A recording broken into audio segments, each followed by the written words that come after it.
Hello students, आज हम class 10th के मैथमेटिक्स RS अग्रवाल का एक्सरसाइज ये नहीं है, हालांकि ये उस बुक का जो है MCQ पोर्शन है, वो भी चैप्टर 5 का यानी अरिथमेटिक प्रोग्रेशन का।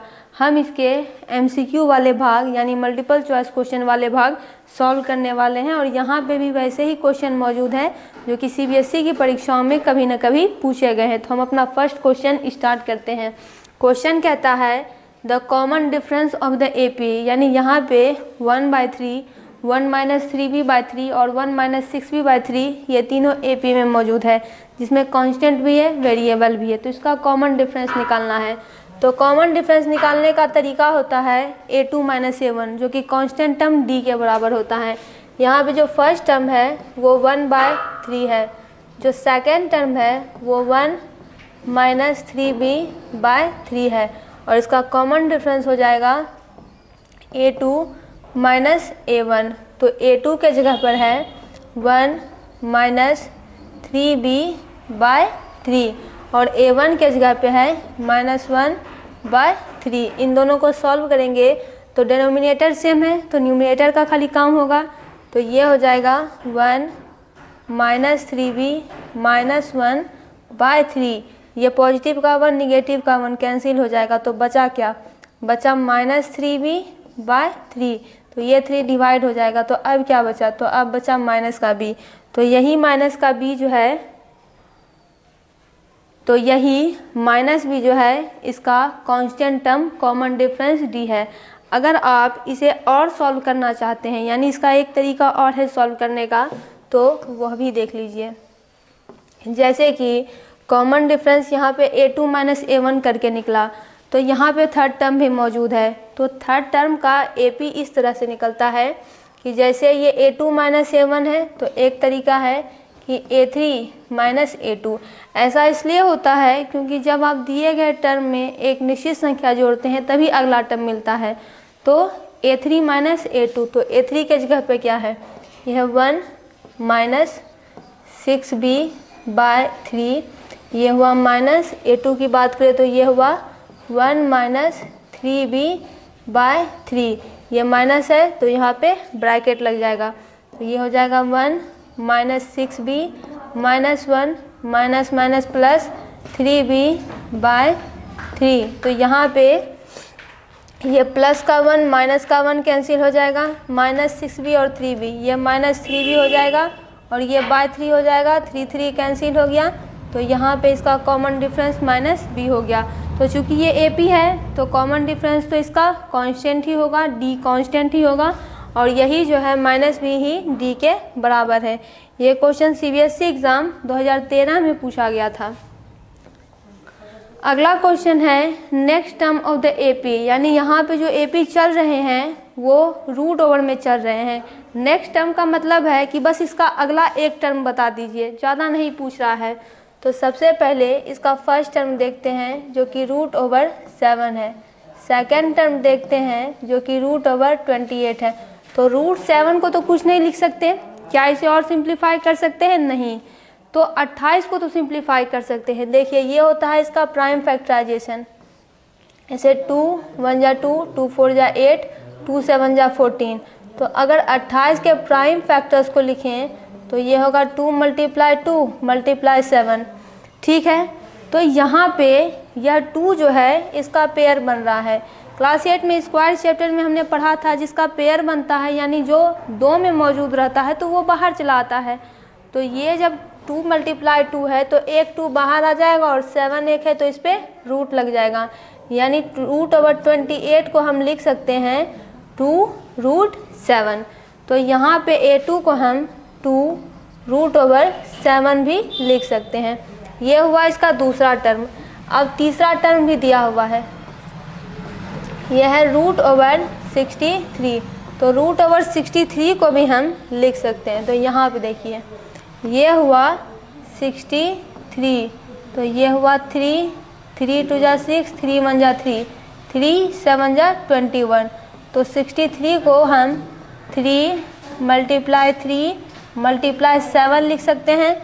तो √63 को हम क्या लिखेंगे? तो यहाँ पे 3 का पेयर बन रहा है, यानी 3 2 में मौजूद है, तो एक 3 बाहर आ जाएगा, 7 एक है तो इस पर रूट लग जाएगा, तो ये हुआ 3√7, तो इसे हम 3√7 लिख सकते हैं। अब हमको A4 निकालना है, तो इसके लिए A4 निकालने का क्या तरीका होता है, तो A4 निकालने का, A4 किसके बराबर होता है, तो A + 3D के बराबर होता है। तो A की वैल्यू है √7, ये कितना हो गया 3। कॉमन डिफरेंस D कैलकुलेट करते हैं, तो D कितना हो जाएगा, D बराबर हो जाएगा A2 - A1, जहाँ पे कि A2 की वैल्यू है 2√7, A1 की वैल्यू है √7, तो ये 1 है ये 2 है, तो 2 में से 1 जाएगा तो 1, तो ये सीधा बचा √7। या फिर डी का दूसरा तरीका भी देखिए, आंसर सेम ही है, बस तरीका अलग है। ये हो जाएगा A3 - A2, तो A3 की वैल्यू है 3√7 और A2 की वैल्यू क्या है, यह है 2√7, तो 3 में से 2 जाएगा तो 1 ही बचेगा और ये हुआ √7। सेम ही आंसर है दोनों केस में, D तो कांस्टेंट ही होगा, तो D की वैल्यू है √7, तो ये हो गया √7 + 3√7, तो ये कितना हो गया, ये 1 है, यानी √7 के आगे अगर कुछ नहीं है तो भी 1 है, तो 1√7 + 3√7, तो 3 1 4 हो गया, ये हो गया 4√7, यानी इस AP का जो अगला टर्म होगा वह 4√7 होगा। तो कुछ स्टूडेंट्स का ये भी कहना होगा कि यहाँ पे तो ये कुछ इस तरह से ये टर्म चल रहा है, तो हम इस तरह से लिखेंगे भी तो गलत नहीं होगा, मगर इसका एक और तरीका है, जैसे कि इस तरह से है तो हम इसे उस तरह से कर देते हैं। जैसे कि यहाँ पे जिसका पेयर बनता है वही बाहर आता है, तो देखिए 4 बाहर आया है, इसका मतलब साफ है इसका पेयर बन रहा है, यानी ये 4 × 4 और 7 के फॉर्म में मौजूद है। 7 एक ही है इसलिए उस पर रूट लगा था, 4 बाहर आ रहा है, तो ये कितना हो जाएगा, 4 4 जा 16 और × 7, तो 7 6 जा 42, हाथ में आया 4, तो ये कितना है 112, यानी ये किस फॉर्म में मौजूद है, तो यह 112 के फॉर्म में मौजूद है। इसका जो अगर इस तरह से इसके आंसर को लिखें तो ये √12 लिखा हुआ है। ये क्वेश्चन सॉल्व होता है और ये क्वेश्चन पूछा गया है CBSE की परीक्षा 2014 में। अगला क्वेश्चन कहता है कि इफ 4x, x2, x3, 28 सारे AP में है तो बताइए x3 की वैल्यू क्या है। अगर ऐसा क्वेश्चन रहे तो जो दिया हुआ डाटा है उससे एक ही डाटा डिड्यूस हो सकता है, वो ये कि आप कॉमन डिफरेंस पता कीजिए। सबसे पहले यहाँ पे फर्स्ट टर्म की बात करें तो ये होता है 4, यहाँ पे दिया गया सेकंड टर्म है x, क्यों, क्योंकि सारे AP में है, तो ये पहला टर्म, दूसरा, तीसरा, चौथा, पाँचवा। इसका थर्ड टर्म हो जाएगा x2, x1 है ये, 4x1 x2। इसका चौथा टर्म है 1 2 3 x3 और इसका पांचवा टर्म है 28। पहला टर्म 4, फिर x1, फिर x2, फिर x3, फिर 28। 1 2 3 4 5। तो बताइए x3 क्या है। तो यहाँ पे जो रिलेशन बनेगा वो कुछ इस तरह से बनेगा कि A2 - A1 अगर करेंगे तो यह D के बराबर होगा, तो ये हो जाएगा x1 - 4, ये D के बराबर है। दूसरा रिलेशन होगा A3 - A2, तो A3 हो गया x2, ये हुआ -x1 और यह भी D के बराबर हो गया। तीसरा हो गया A4 - A3, तो ये किसके बराबर है, x3 - x2 के बराबर हो गया, जो कि D के बराबर हो गया। लास्ट रिलेशन है A5 - A4, तो ये हो गया 28 - x3 और यह भी D के बराबर हो गया। यहाँ पे सारे रिलेशन बन गए जो कि D से रिलेट करते हैं। A2 - A1, A3 - A2, A4 - A3 और A5 - A4, और ये सारे D के ही बराबर हैं। तो इसी से जो है हम, चूँकि सारे कॉमन डिफरेंस D, क्योंकि सारे कॉमन डिफरेंस D के ही बराबर हैं, तो यहाँ से x3 की वैल्यू निकल जाएगी। तो यहाँ पे सबसे पहले ऐसा करते हैं कि उसे देखते हैं जो जिसमें x3 मौजूद है। सबसे पहले ऐसा करते हैं कि यहाँ पे अगर हम किसी के भी बराबर कर दें तो कोई दिक्कत नहीं हो, क्योंकि ये सारे कॉमन डिफरेंस d के ही बराबर हैं। तो ऐसा करते हैं, फर्स्ट रिलेशन को उठाते हैं और देखते हैं कि कैसे x3 की वैल्यू निकलेगी। तो यहाँ पे अगर इन दोनों को इक्वेट करें तो क्या मिलेगा, या फिर हाँ ऐसा करके देखते हैं, ये हो जाएगा x2 माइनस x1। तो ये किसके बराबर है, x1 माइनस 4 के बराबर है। दोनों तो बराबर ही हुआ। अगर इसे सॉल्व करें तो देखिए ये कितना हो जाएगा, ये हो जाएगा x2 माइनस x1, ये भी माइनस x1 और ये बराबर माइनस का 4। तो ये हो गया x2, ये हो गया माइनस x1 कितना हो जाएगा 2x1 हो जाएगा, और ये हो जाएगा माइनस का 4। 2x1 उधर लेके जाते हैं तो ये हो जाएगा x2, ये होगा प्लस 4 और ये बराबर 2x1। तो ट्वाइस ऑफ x1 की वैल्यू आ गई x2 प्लस 4।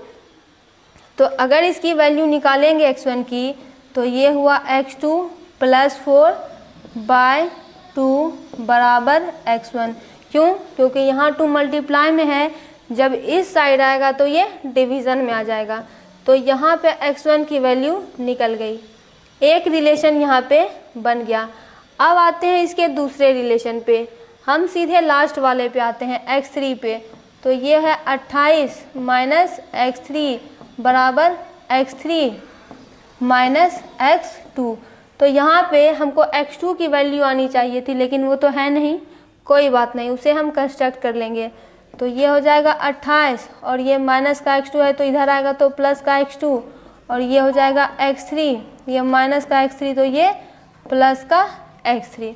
तो ये हुआ 28 प्लस x2 और ये हुआ 2 x3। तो यहाँ पे ट्वाइस ऑफ x3 बराबर कितना हो गया, तो ऐसा करते हैं, ये हो जाएगा 28 प्लस x2 और बाय कितना हो जाएगा, ये बाय हो जाएगा 2 और बराबर x3। तो x3 की वैल्यू यहाँ पे जो आई है वो कुछ इस तरह से आई है, 28 प्लस x2 बराबर 2। तो यहाँ पे देखिए x3 बराबर ये हुआ। तो अगर x2 की वैल्यू कैसे भी करके आ गई हमारे पास तो इसे बनाना आसान हो जाएगा। तो यहाँ पे देखिए x2 की वैल्यू यहाँ से भी तो निकल सकती है। अगर इस वाले रिलेशन को ना देखें, इसको ढक दें, तो x2 बराबर कितना हो जाएगा, x2 बराबर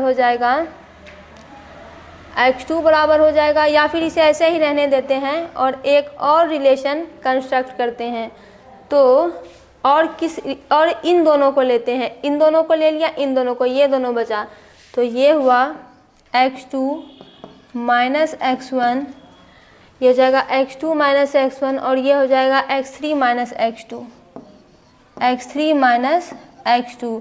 तो x2 माइनस x1 सारे अलग अलग रिलेशन है यहाँ पे। तो जो रिलेशन हमने निकाला है सबको यहाँ पे पुट कर देते हैं। ये हो जाएगा x2, ये हुआ माइनस, और x1 की वैल्यू क्या है, ये है। ऐसा करते हैं कि एक स्टेप इसे और सॉल्व करते हैं। ये अगर x2 है तो ये माइनस का x2 है, तो इधर आने पर ये प्लस x2 हो जाएगा। फिर ये अगर x3 है तो ये प्लस का x1 हो जाएगा। ये हो जाएगा ट्वाइस ऑफ x2 और ये हो जाएगा x3 plus x1।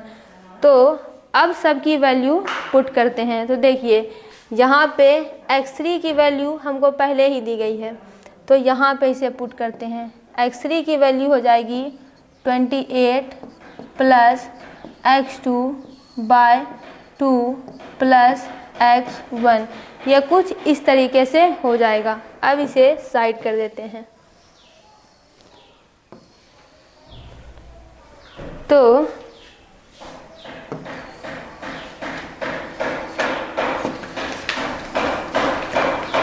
Twice of x2 की वैल्यू यहाँ से निकालते हैं। यहाँ पे एलसीएम लेते हैं, ये हो जाएगा 2, ये हो जाएगा 28 प्लस x2 और ये कितना हो जाएगा ट्वाइस ऑफ x1। ये किसकी वैल्यू है, तो ये ट्वाइस ऑफ x2 की वैल्यू है, ये है इसके बराबर।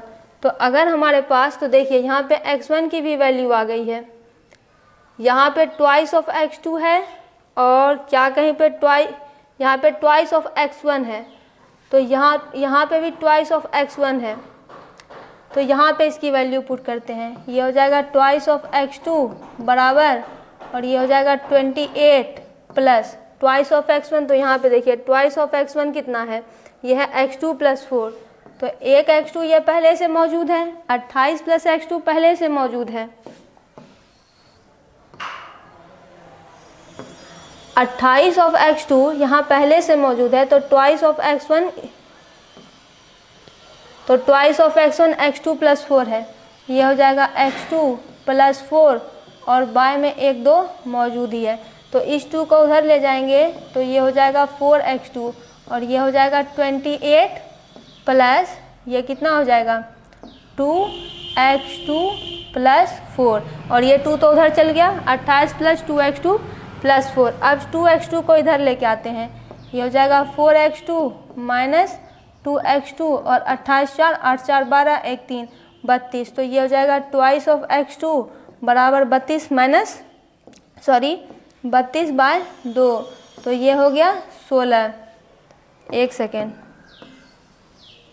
ये हो गया 4x2 - 2x2, तो ये हो गया 2x2 बराबर 32। तो अगर केवल x2 की वैल्यू निकालें तो ये हो जाएगा 32 बाय 2, तो 2 1 जा 2 2 6 जा 12 16 2 जा 32, तो x2 की वैल्यू आ गई 16। तो यहाँ पे एक वैल्यू हमको मिल गई है, x2 की वैल्यू 16 आ गई। तो यहाँ पे देखिए, यहाँ पे इसे पुट करते हैं तो ये हो जाएगा 28 + 16 बाय 2 बराबर x3, तो 8 6 कितना हो जाएगा 14 हो जाएगा, 2 1 3 1 4 हो जाएगा, ये बटे 2 हो जाएगा और ये x3 के बराबर हो जाएगा। तो ये 2 2 जा 4 2 2 जा 4, दैट मीन्स कि x3 की वैल्यू कितनी आ जाएगी, तो x3 की वैल्यू 22 आ जाएगी। तो 4 नंबर का आंसर हो जाएगा 22 और बुक में जो है ऑप्शन सी है इसके जगह पे। तो यहाँ पे ये पूरा क्वेश्चन सॉल्व होता है, x3 की वैल्यू आ गई 22। तो इसका की कॉन्सेप्ट मात्र इतना ही है कि आपको पता होना चाहिए ऐसे क्वेश्चन में कि जब आपको दिया रहे कि ये सारे नंबर सेपी में मौजूद है तब जाकर एक ही रिलेशन बनता है, वो रिलेशन होता है कॉमन डिफरेंस डी का। अब ये पूरा क्वेश्चन देख लीजिए और यहाँ पे ये क्वेश्चन सॉल्व होता है। अगला क्वेश्चन कहता है कि यदि nth term of the AP is 2n + 1, यानी किसी एपी का जो nth टर्म है मतलब कि जनरल टर्म है an = n + n - 1 × d, तो बताइए कि इसके पहले 3 टर्म का सम कितना है। तो देखिए nth टर्म का मतलब है कि ये an बराबर दिया हुआ है 2n + 1, तो अगर तो इसका फर्स्ट टर्म क्या होगा, जैसे ही n के जगह पे 1 की वैल्यू रखेंगे तो ये फर्स्ट टर्म हो जाएगा, n के जगह पे 2 वैल्यू रखेंगे तो सेकंड टर्म हो जाएगा, n के जगह पे 3 रखेंगे तो थर्ड टर्म हो जाएगा। तो ऐसे करके इसके तीनों टर्म का सम निकालते हैं। तो ये कितना हुआ, तो कहता है इसके पहले 3 टर्म का सम, तो पहला क्या है, पहला नंबर ही पहला है। तो अगर n 1 है, जैसे कि अगर n के जगह पे हमने 1 रखा तो ये वाला n भी 1 हो जाएगा, ये हुआ +1, तो ये हो जाएगा 2 1 जा 2 +1, तो ये कितना हो जाएगा 3 हो जाएगा। दूसरा टर्म आता है a2 का, तो ये कितना हो जाएगा 2 × 2 +1, तो ये 2 2 जा 4 +1, ये किसके बराबर हो जाएगा 5 के बराबर हो जाएगा। इसका थर्ड टर्म यानी n की वैल्यू 3, तो ये 2 × 3 +1, तो 2 3 जा 6 +1, ये कितना हो गया 7 हो गया, यानी इसका 3 टर्म निकल गया। अब कहता है कि इसको तीनों टर्म का सम निकालिए, तो तीनों टर्म का सम कितना हो जाएगा a1 + a2 + a3, तो ये किसके बराबर हो जाएगा 3 + 5 + 7, तो 7 5 12 12 3 15, तो इसके तीनों टर्म का सम जो है 15 है, यानी इसके पहले तीनों टर्म का सम। तो इसके लिए सम वाला फॉर्मूला की क्या ज़रूरत है, साफ साफ तो इसका तीनों टर्म सामने ही है, ज़्यादा लंबा टर्म है नहीं जो कि जोड़ने में दिक्कत होगी, ये तो हाथ में भी जोड़ सकते हैं। तो इसके तीनों टर्म का सम जो है 15 हो गया और ये क्वेश्चन जो है 2012 में पूछा गया था।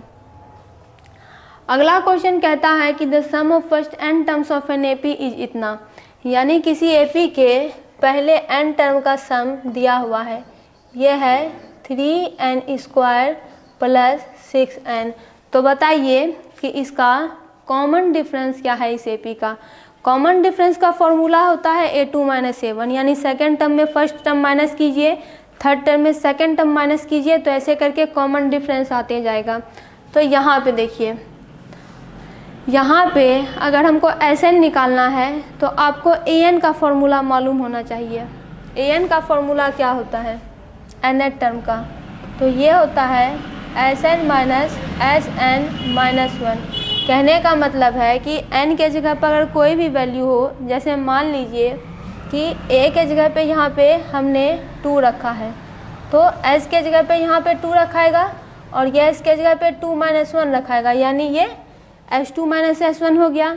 तो अगर आपको कॉमन डिफरेंस निकालना है तो इसके लिए आपको क्या करना पड़ेगा, आपको कम से कम a2 माइनस a1 चाहिए, तो इसके लिए a2 निकालना पड़ेगा और a1 निकालना पड़ेगा। तो इसके लिए सबसे पहले h2 s1 निकालना पड़ेगा। h2 s1 मतलब क्या कि अगर nth टर्म इसका ये है, यदि किसी एपी के पहले n टर्म का सम ये दिया हुआ है, तो अगर इस पर फर्स्ट टर्म रखेंगे यानी 1 की वैल्यू रखेंगे तो ये इसके फर्स्ट टर्म का सम आ जाएगा। तो अगर n की वैल्यू 1 है तो ये कितना हो गया, n के जगह पे 1 हो जाएगा, ये हुआ 1 का स्क्वायर, ये हुआ 6 मल्टीप्लाई 1, तो 1 का स्क्वायर 1, तो ये 3 प्लस 6 तो कितना हो गया, 9 हो गया। उसी तरह से इसका दूसरा टर्म निकालेंगे, ये कितना हो जाएगा 3, 2 का स्क्वायर प्लस 6 मल्टीप्लाई 2, तो ये 2 2 जा 4, 4 3 जा 12, 2 2 जा 4, 4 3 जा 12 और 6 2 जा 12, तो 12 12 हो गया 24। फिर है S3, तो ये हो जाएगा 3, फिर ये 3 का स्क्वायर प्लस 6 मल्टीप्लाई 3, तो ये हो गया 3 3 जा 9, 9 3 जा 27 प्लस 6 3 जा 18, तो 8 7 हो गया 15, 2 1 3 1 4 45। अब देखिए, अब इस फॉर्मूले का अप्लाई करते हैं। हमें कम से कम a2 माइनस a1 चाहिए या फिर a3 माइनस a2 चाहिए, तभी कॉमन डिफरेंस निकलेगा। तो यहाँ पे अगर हम an3 रखें, यानी a की वैल्यू 3 रखें, तो ये कितना हो जाएगा, s3 माइनस s2 हो जाएगा। तो s3 कितना है 45 है और s2 कितना है 24 है, तो ये कितना हो जाएगा, ये हो जाएगा 2 और ये हो जाएगा 1, 4 1 5, 2 2 4, a की वैल्यू निकल गई।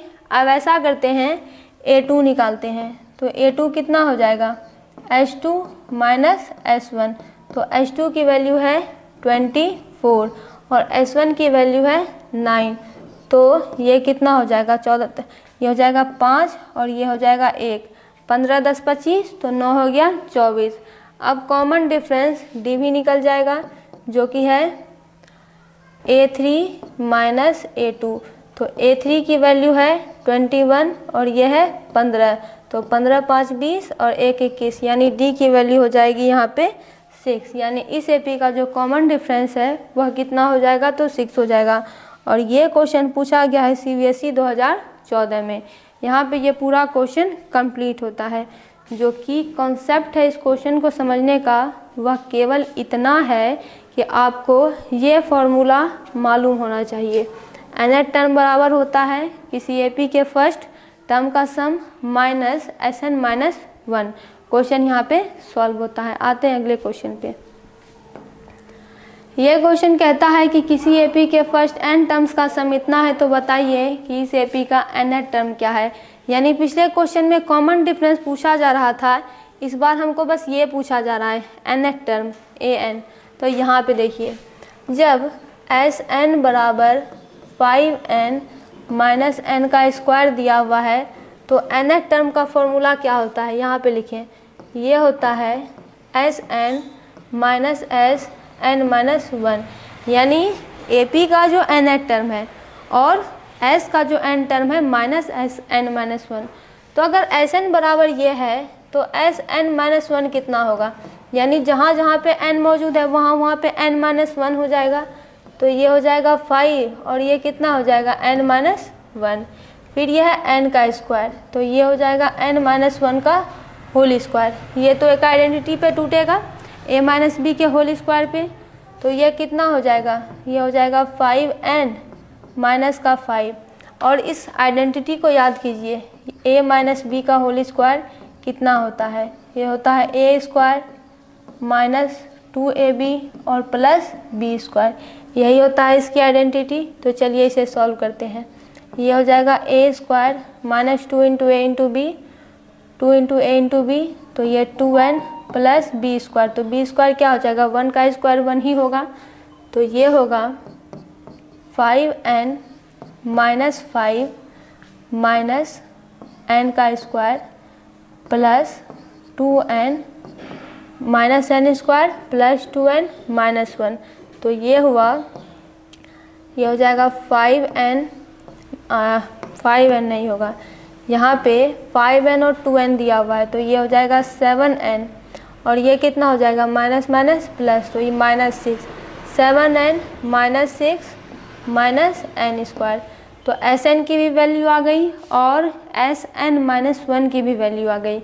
इन दोनों को यहाँ पे सॉल्व करते हैं nth टर्म के जगह, तो Sn को पहले लिखेंगे, यही है nth टर्म। Sn कितना है, Sn है 5n माइनस n स्क्वायर, ये है 5n माइनस n स्क्वायर, ये हुआ माइनस, Sn माइनस 1 है 7n minus 6 minus n square, bracket close, तो ये हो जाएगा 5n minus n square minus 7n plus 6 plus n square, तो ये माइनस का n स्क्वायर प्लस का n स्क्वायर कट गया, और ये हो जाएगा माइनस 2n, क्योंकि माइनस 7n प्लस 5n कितना हुआ, माइनस 2n, और ये हो जाएगा प्लस 6, यानी इस AP का जो nth टर्म हो जाएगा वो हो जाएगा माइनस 2n प्लस 6, या फिर आप इसे 6 माइनस 2n भी लिख सकते हैं, दोनों सेम ही है, पहले 6 आया या फिर बाद में, कोई फ़र्क नहीं पड़ता। तो इस AP का nth टर्म हो जाएगा माइनस 2n प्लस 6। यहाँ पे ये पूरा क्वेश्चन सॉल्व होता है, और ये क्वेश्चन CBSE की परीक्षा में उसका यहाँ पे डाटा मौजूद नहीं है। तो ये क्वेश्चन 7 नंबर का क्वेश्चन था। हम आते हैं नेक्स्ट क्वेश्चन पर, जो की कॉन्सेप्ट है वो यही है। अगला क्वेश्चन कहता है कि sum of first n terms of AP जो है वह 4n स्क्वायर प्लस 2n है, तो बताइए इस AP का nth टर्म क्या है। यही सेम पिछला क्वेश्चन ही है, तो इसके सम है 4n square plus 2n। nth term हम जानते ही हैं, हमें एस n माइनस 1 निकालना होगा, तो ये हो गया 4, n के जगह पे हो जाएगा n माइनस 1 का होल स्क्वायर, क्योंकि n स्क्वायर है तो n के जगह पे n माइनस 1 हो गया। कुछ इस तरह से चल रहा है, ये देखिए, जैसे यहाँ पे n है तो अगर, और ये है n माइनस 1, अगर हम n का स्क्वायर करेंगे और n माइनस 1 के बराबर ही है तो n माइनस 1 का होल स्क्वायर हो गया, तो वही यहाँ पे हो रहा है। और ये हो जाएगा 2, तो n के जगह पे यहाँ क्या है, n माइनस 1 है, ये 2n है तो ये 2n माइनस 1 हो गया। अब इसे a माइनस बी के होल स्क्वायर पर तोड़ते हैं, तो ये हो जाएगा a square minus 2ab plus B square, और ये हो जाएगा प्लस 2n माइनस 2। दोनों भाग जो है इसका कुछ इस तरीके से सॉल्व होगा। अब हम आते हैं इसके आगे,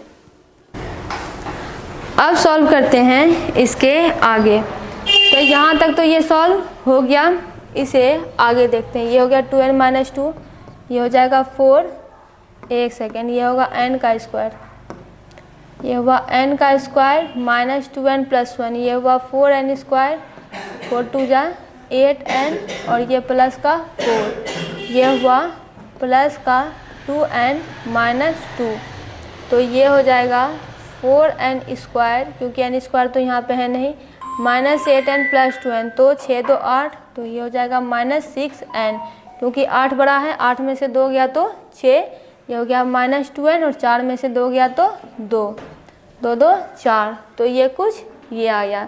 इसका Sn टर्म ये है और Sn माइनस टर्म ये है। तो अब इसका nth टर्म कैलकुलेट करते हैं, जो होगा Sn माइनस Sn माइनस 1, तो Sn की वैल्यू है 4n² plus 2n, 4n² plus 2n, और ये हो जाएगा minus 4n² minus 6n plus 2, ये हुआ 4n² plus 2n minus 4n² minus minus plus 6n minus 2, ये पॉजिटिव का 4n² निगेटिव का 4n² कैंसिल हो गया, 6 2 8n हो गया और ये माइनस 2 हो गया, यानी इसका nth टर्म हो जाएगा 8n माइनस 2। तो यहाँ पे ये पूरा क्वेश्चन सॉल्व हुआ और ये क्वेश्चन CBSE एग्ज़ाम 2014 में पूछा गया था। ये पूरा क्वेश्चन सॉल्व होता है। आते हैं अगले क्वेश्चन पे।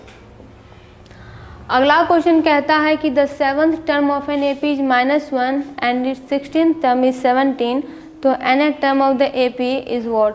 जो दिया हुआ डाटा है उसे पहले लिख लेते हैं। इस AP का जो 7th टर्म है वो -1 है और इस AP का जो 16 टर्म है वह 17 है। हमसे इसका nth टर्म पूछा जा रहा है, यानी n बराबर नहीं, nth टर्म पूछने का मतलब है कि हमें an बराबर व्हाट पूछा जा रहा है। तो यहाँ पे देखिए A7 को हम a प्लस 6d लिख सकते हैं, a प्लस 6d बराबर 1 हो गया। A16 को हम a प्लस 15d लिख सकते हैं, ये बराबर 17 हो गया। इसे इक्वेशन 1 मान लेते हैं, इसे इक्वेशन 2 मान लेते हैं।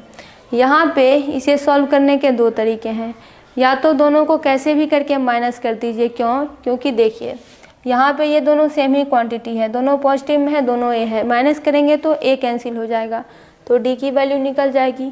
d की वैल्यू निकलेगी तो किसी भी इक्वेशन में d की वैल्यू पुट करके a की वैल्यू निकल जाएगी, तो nth टर्म भी निकल जाएगा। हमें nth टर्म में क्या चाहिए, a चाहिए, d चाहिए और n तो दिया हुआ ही है। तो यहाँ पे एक तरीका तो ये है। दूसरा तरीका सब्स्टिट्यूशन मेथड लगाइए, एक इक्वेशन की वैल्यू निकालिए, दूसरे में पुट कर दीजिए। लेकिन हम ऐसा नहीं करेंगे, हम इसे माइनस ही करेंगे।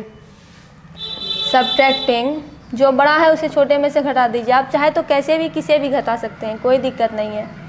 सब्ट्रैक्टिंग इक्वेशन 1 फ्रॉम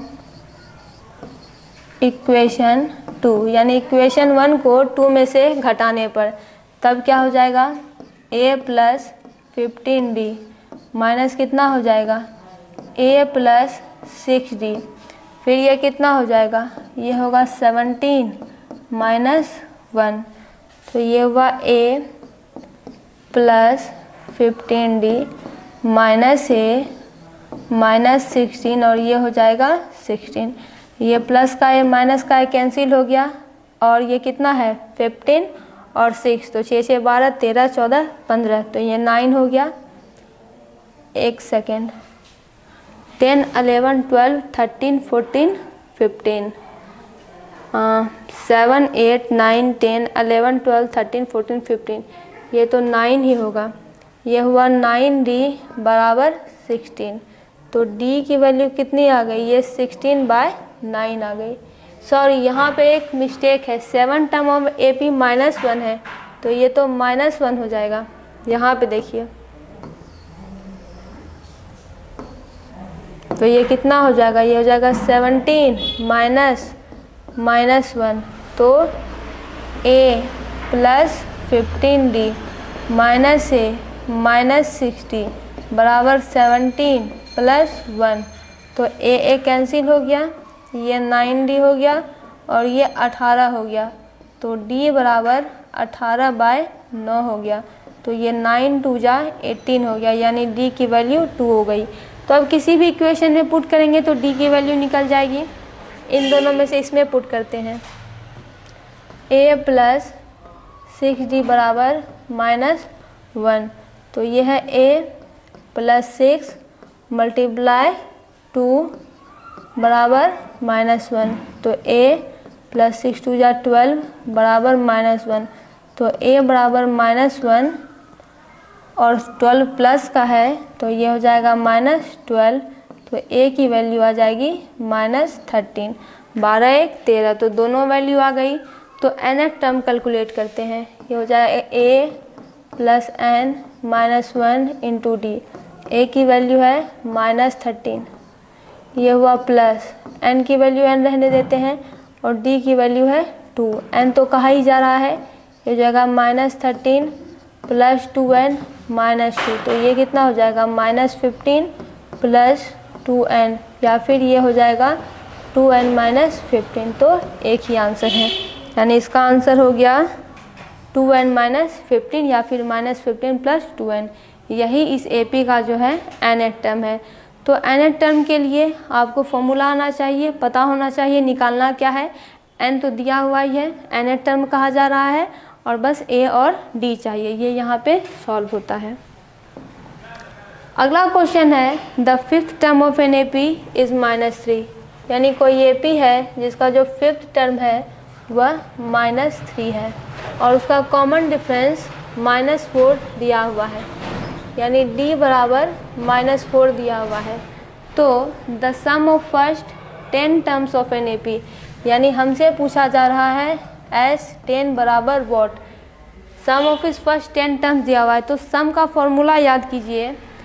अगर हमको यहाँ पे n दिया हुआ है, n कितना है 10, तो हमें और क्या क्या चाहिए, a चाहिए, d चाहिए, यानी हमको फर्स्ट d तो दिया हुआ ही है, फर्स्ट टर्म निकालना पड़ेगा। तो देखिए अगर हम SN के फॉर्मूले की बात करें, यानी इसे और डिटेल से समझें, तो ये होगा n/2 2a plus n-1 multiply d।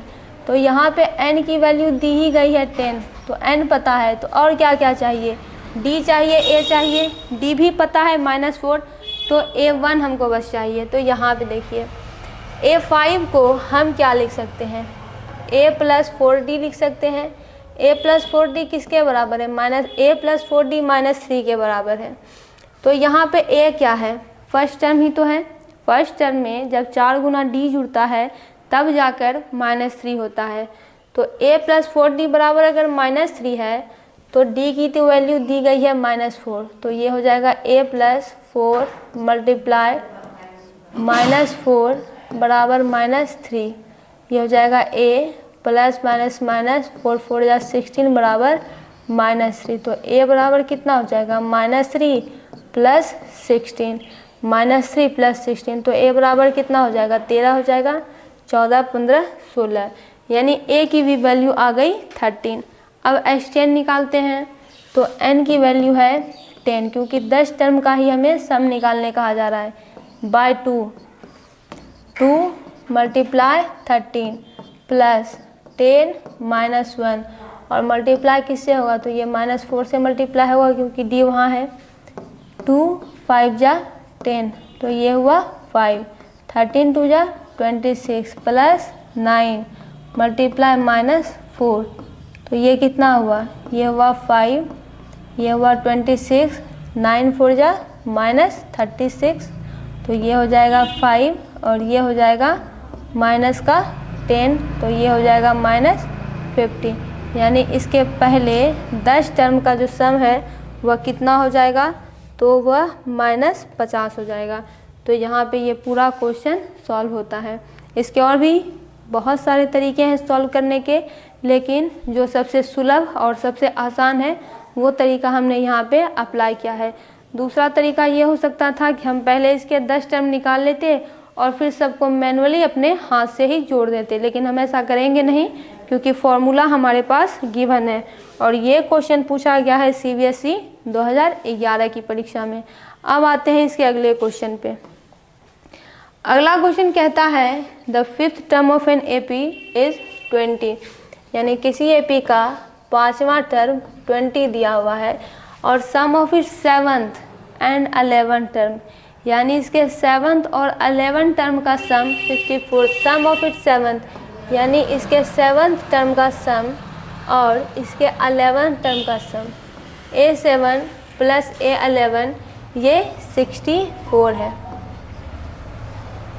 तो बताइए इसका कॉमन डिफरेंस क्या है। कॉमन डिफरेंस का मतलब है कि हमसे D पूछा जा रहा है कि D बराबर वॉट। तो यहाँ पे देखिए, यहाँ पे दोनों इक्वेशन को सॉल्व करेंगे। ऐसा करते हैं पहले वाले को इक्वेशन 1 और दूसरे वाले को इक्वेशन 2 मान लेते हैं। ऐसी कंडीशन में इसको ऐसे ही रहने देते हैं, इसे सॉल्व करते हैं। देखिए यहाँ पे ये क्या है, a5 a + 4d बराबर कितना हो जाएगा, इसे सॉल्व करते हैं। इसको छोड़ देते हैं, ये हो जाएगा a + 6d और ये हो जाएगा a + 10d, ये बराबर हो गया 64। ये हो जाएगा ट्वाइस ऑफ a और ये कितना हो जाएगा 16d, ये किसके बराबर हो जाएगा 64 के बराबर हो जाएगा। तो ऐसा करते हैं, देखिए सारे जो है 2 के मल्टीपल है, दोनों साइड 2 से डिवाइड कर देते हैं, तब हमारा काम आसान हो जाएगा। तो लिखेंगे डिवाइडिंग बोथ साइड्स। अगर हम दोनों साइड सेम नंबर से डिवाइड करें भी तो इसकी इक्वालिटी डिस्टर्ब नहीं होगी। डिवाइडिंग बोथ साइड्स बाय 2, हमको क्या मिलेगा, ये ऐसे कुछ डिवाइड होता है 2a/2, ये हो जाएगा 16d/2, ये हो जाएगा 64/2। यहाँ पे देखिए ये 2 कैंसिल हुआ, ये 2 8 जा 16 हुआ, ये 2 3 जा 6 हुआ, 2 2 जा 4 हुआ, यानी ये कितना बचा a + 8d बराबर 32। तो ये हो गया a + 8d बराबर 32। और इसे इक्वेशन 1 मान लेते हैं और इसे इक्वेशन 2 मान लेते हैं। तो ये है a5 बराबर 20, तो इसे हम a + 4d लिख सकते हैं। a + 4d बराबर 20 और ये हो जाएगा a + 8d बराबर 32। ये हमारा इक्वेशन 1 है, ये इक्वेशन 2। अब ऐसा करते हैं, सब्स्टिट्यूशन मेथड लगाते हैं या फिर पिछले क्वेश्चन में जो मेथड हमने लगाया था कि जो दिया हुआ है उसे माइनस कर देंगे तो a एलिमिनेट हो जाएगा। हमें तो d निकालना है, तो यहाँ पे a जैसे ही एलिमिनेट होगा तो d की ही वैल्यू निकलेगी। तो सब्ट्रैक्टिंग, किसी को भी आप कैसे भी सब्ट्रैक्ट कर सकते हैं, आंसर सेम ही आएगा। सब्ट्रैक्टिंग इक्वेशन 1 फ्रॉम इक्वेशन 2, तो ये कितना हो जाएगा a + 8d minus a + 4d, यानी LHS साइड का LHS में माइनस, RHS साइड का RHS में माइनस, ये 32 - 20 हुआ। फिर ये हुआ a + 8d, ये -a - 4d बराबर ये हो जाएगा 2, ये हो जाएगा 1, 12 और 20, 2 2 1 2 20, तो 2 2 1 3, ठीक है। ये +a - a कैंसिल हो गया, ये हुआ 4d, ये हुआ 12, तो d बराबर कितना हो गया, ये 12/4 हो गया, तो ये 4 3 जा 12 हो गया, यानी d की वैल्यू हो गई 3। यही हमसे पूछा भी जा रहा था कि इस AP का कॉमन डिफरेंस क्या होगा, तो इस AP का कॉमन डिफरेंस 3 होगा। यहाँ पे ये पूरा क्वेश्चन सॉल्व होता है। हम आते हैं अब अपने अगले क्वेश्चन पे, और ये क्वेश्चन पूछा गया है CBSE 2015 में। अब हम सॉल्व करेंगे इसके नेक्स्ट क्वेश्चन को। आते हैं इसके अगले क्वेश्चन पे। अगला क्वेश्चन है 12 नंबर। 12 नंबर वर्ड प्रॉब्लम है। ये कहता है the 13 term of an AP is 4 times is third term. तो ऐसे क्वेश्चन को कंस्ट्रक्ट पहले कैसे करें, तो जो लिखा हुआ है उसे ही सॉल्व करते हैं। 13 टर्म ऑफ एन AP का मतलब हुआ A13, इज का मतलब हुआ इक्वल टू, 4 टाइम्स का मतलब होता है 4 मल्टीप्लाई, तो ये हो जाएगा 4 मल्टीप्लाई इट्स थर्ड टर्म मतलब 4 मल्टीप्लाई थर्ड टर्म, यानी कि A3। फिर अगला वर्ड प्रॉब्लम देखते हैं। If the 5th term is 16 then the sum of is first 10 term. तो यही हमारा रिक्वायर्ड इक्वेशन है, इसी को सॉल्व करेंगे।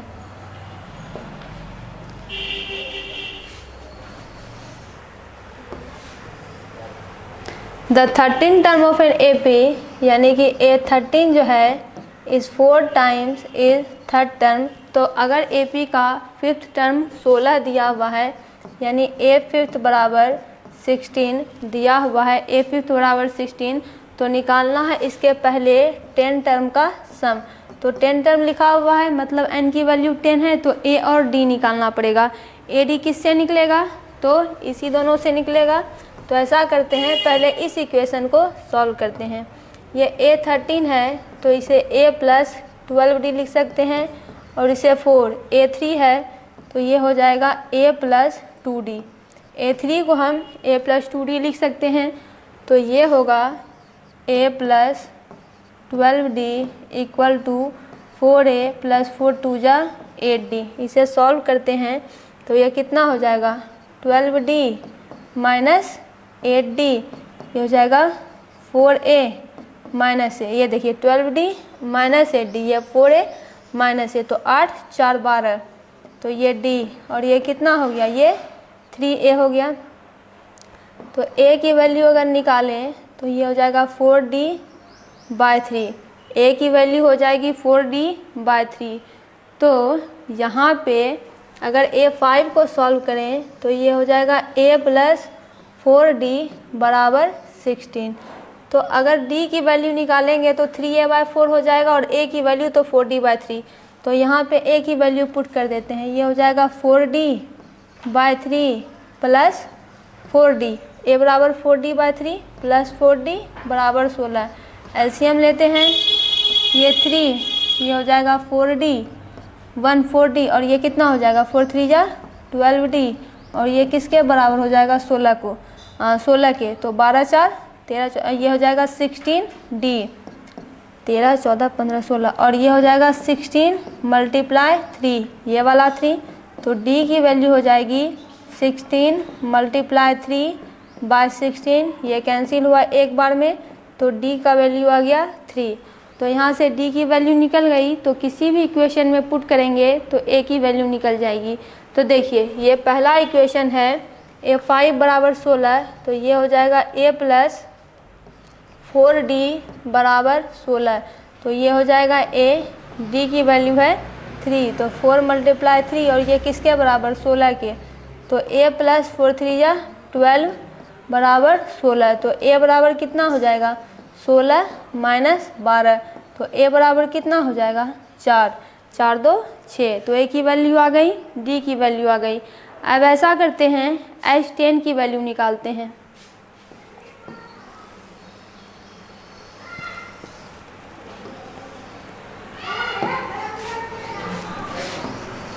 S10 से पहले Sn का फॉर्मूला लिखते हैं, ये हो जाएगा n/2 2A + n-1 × D।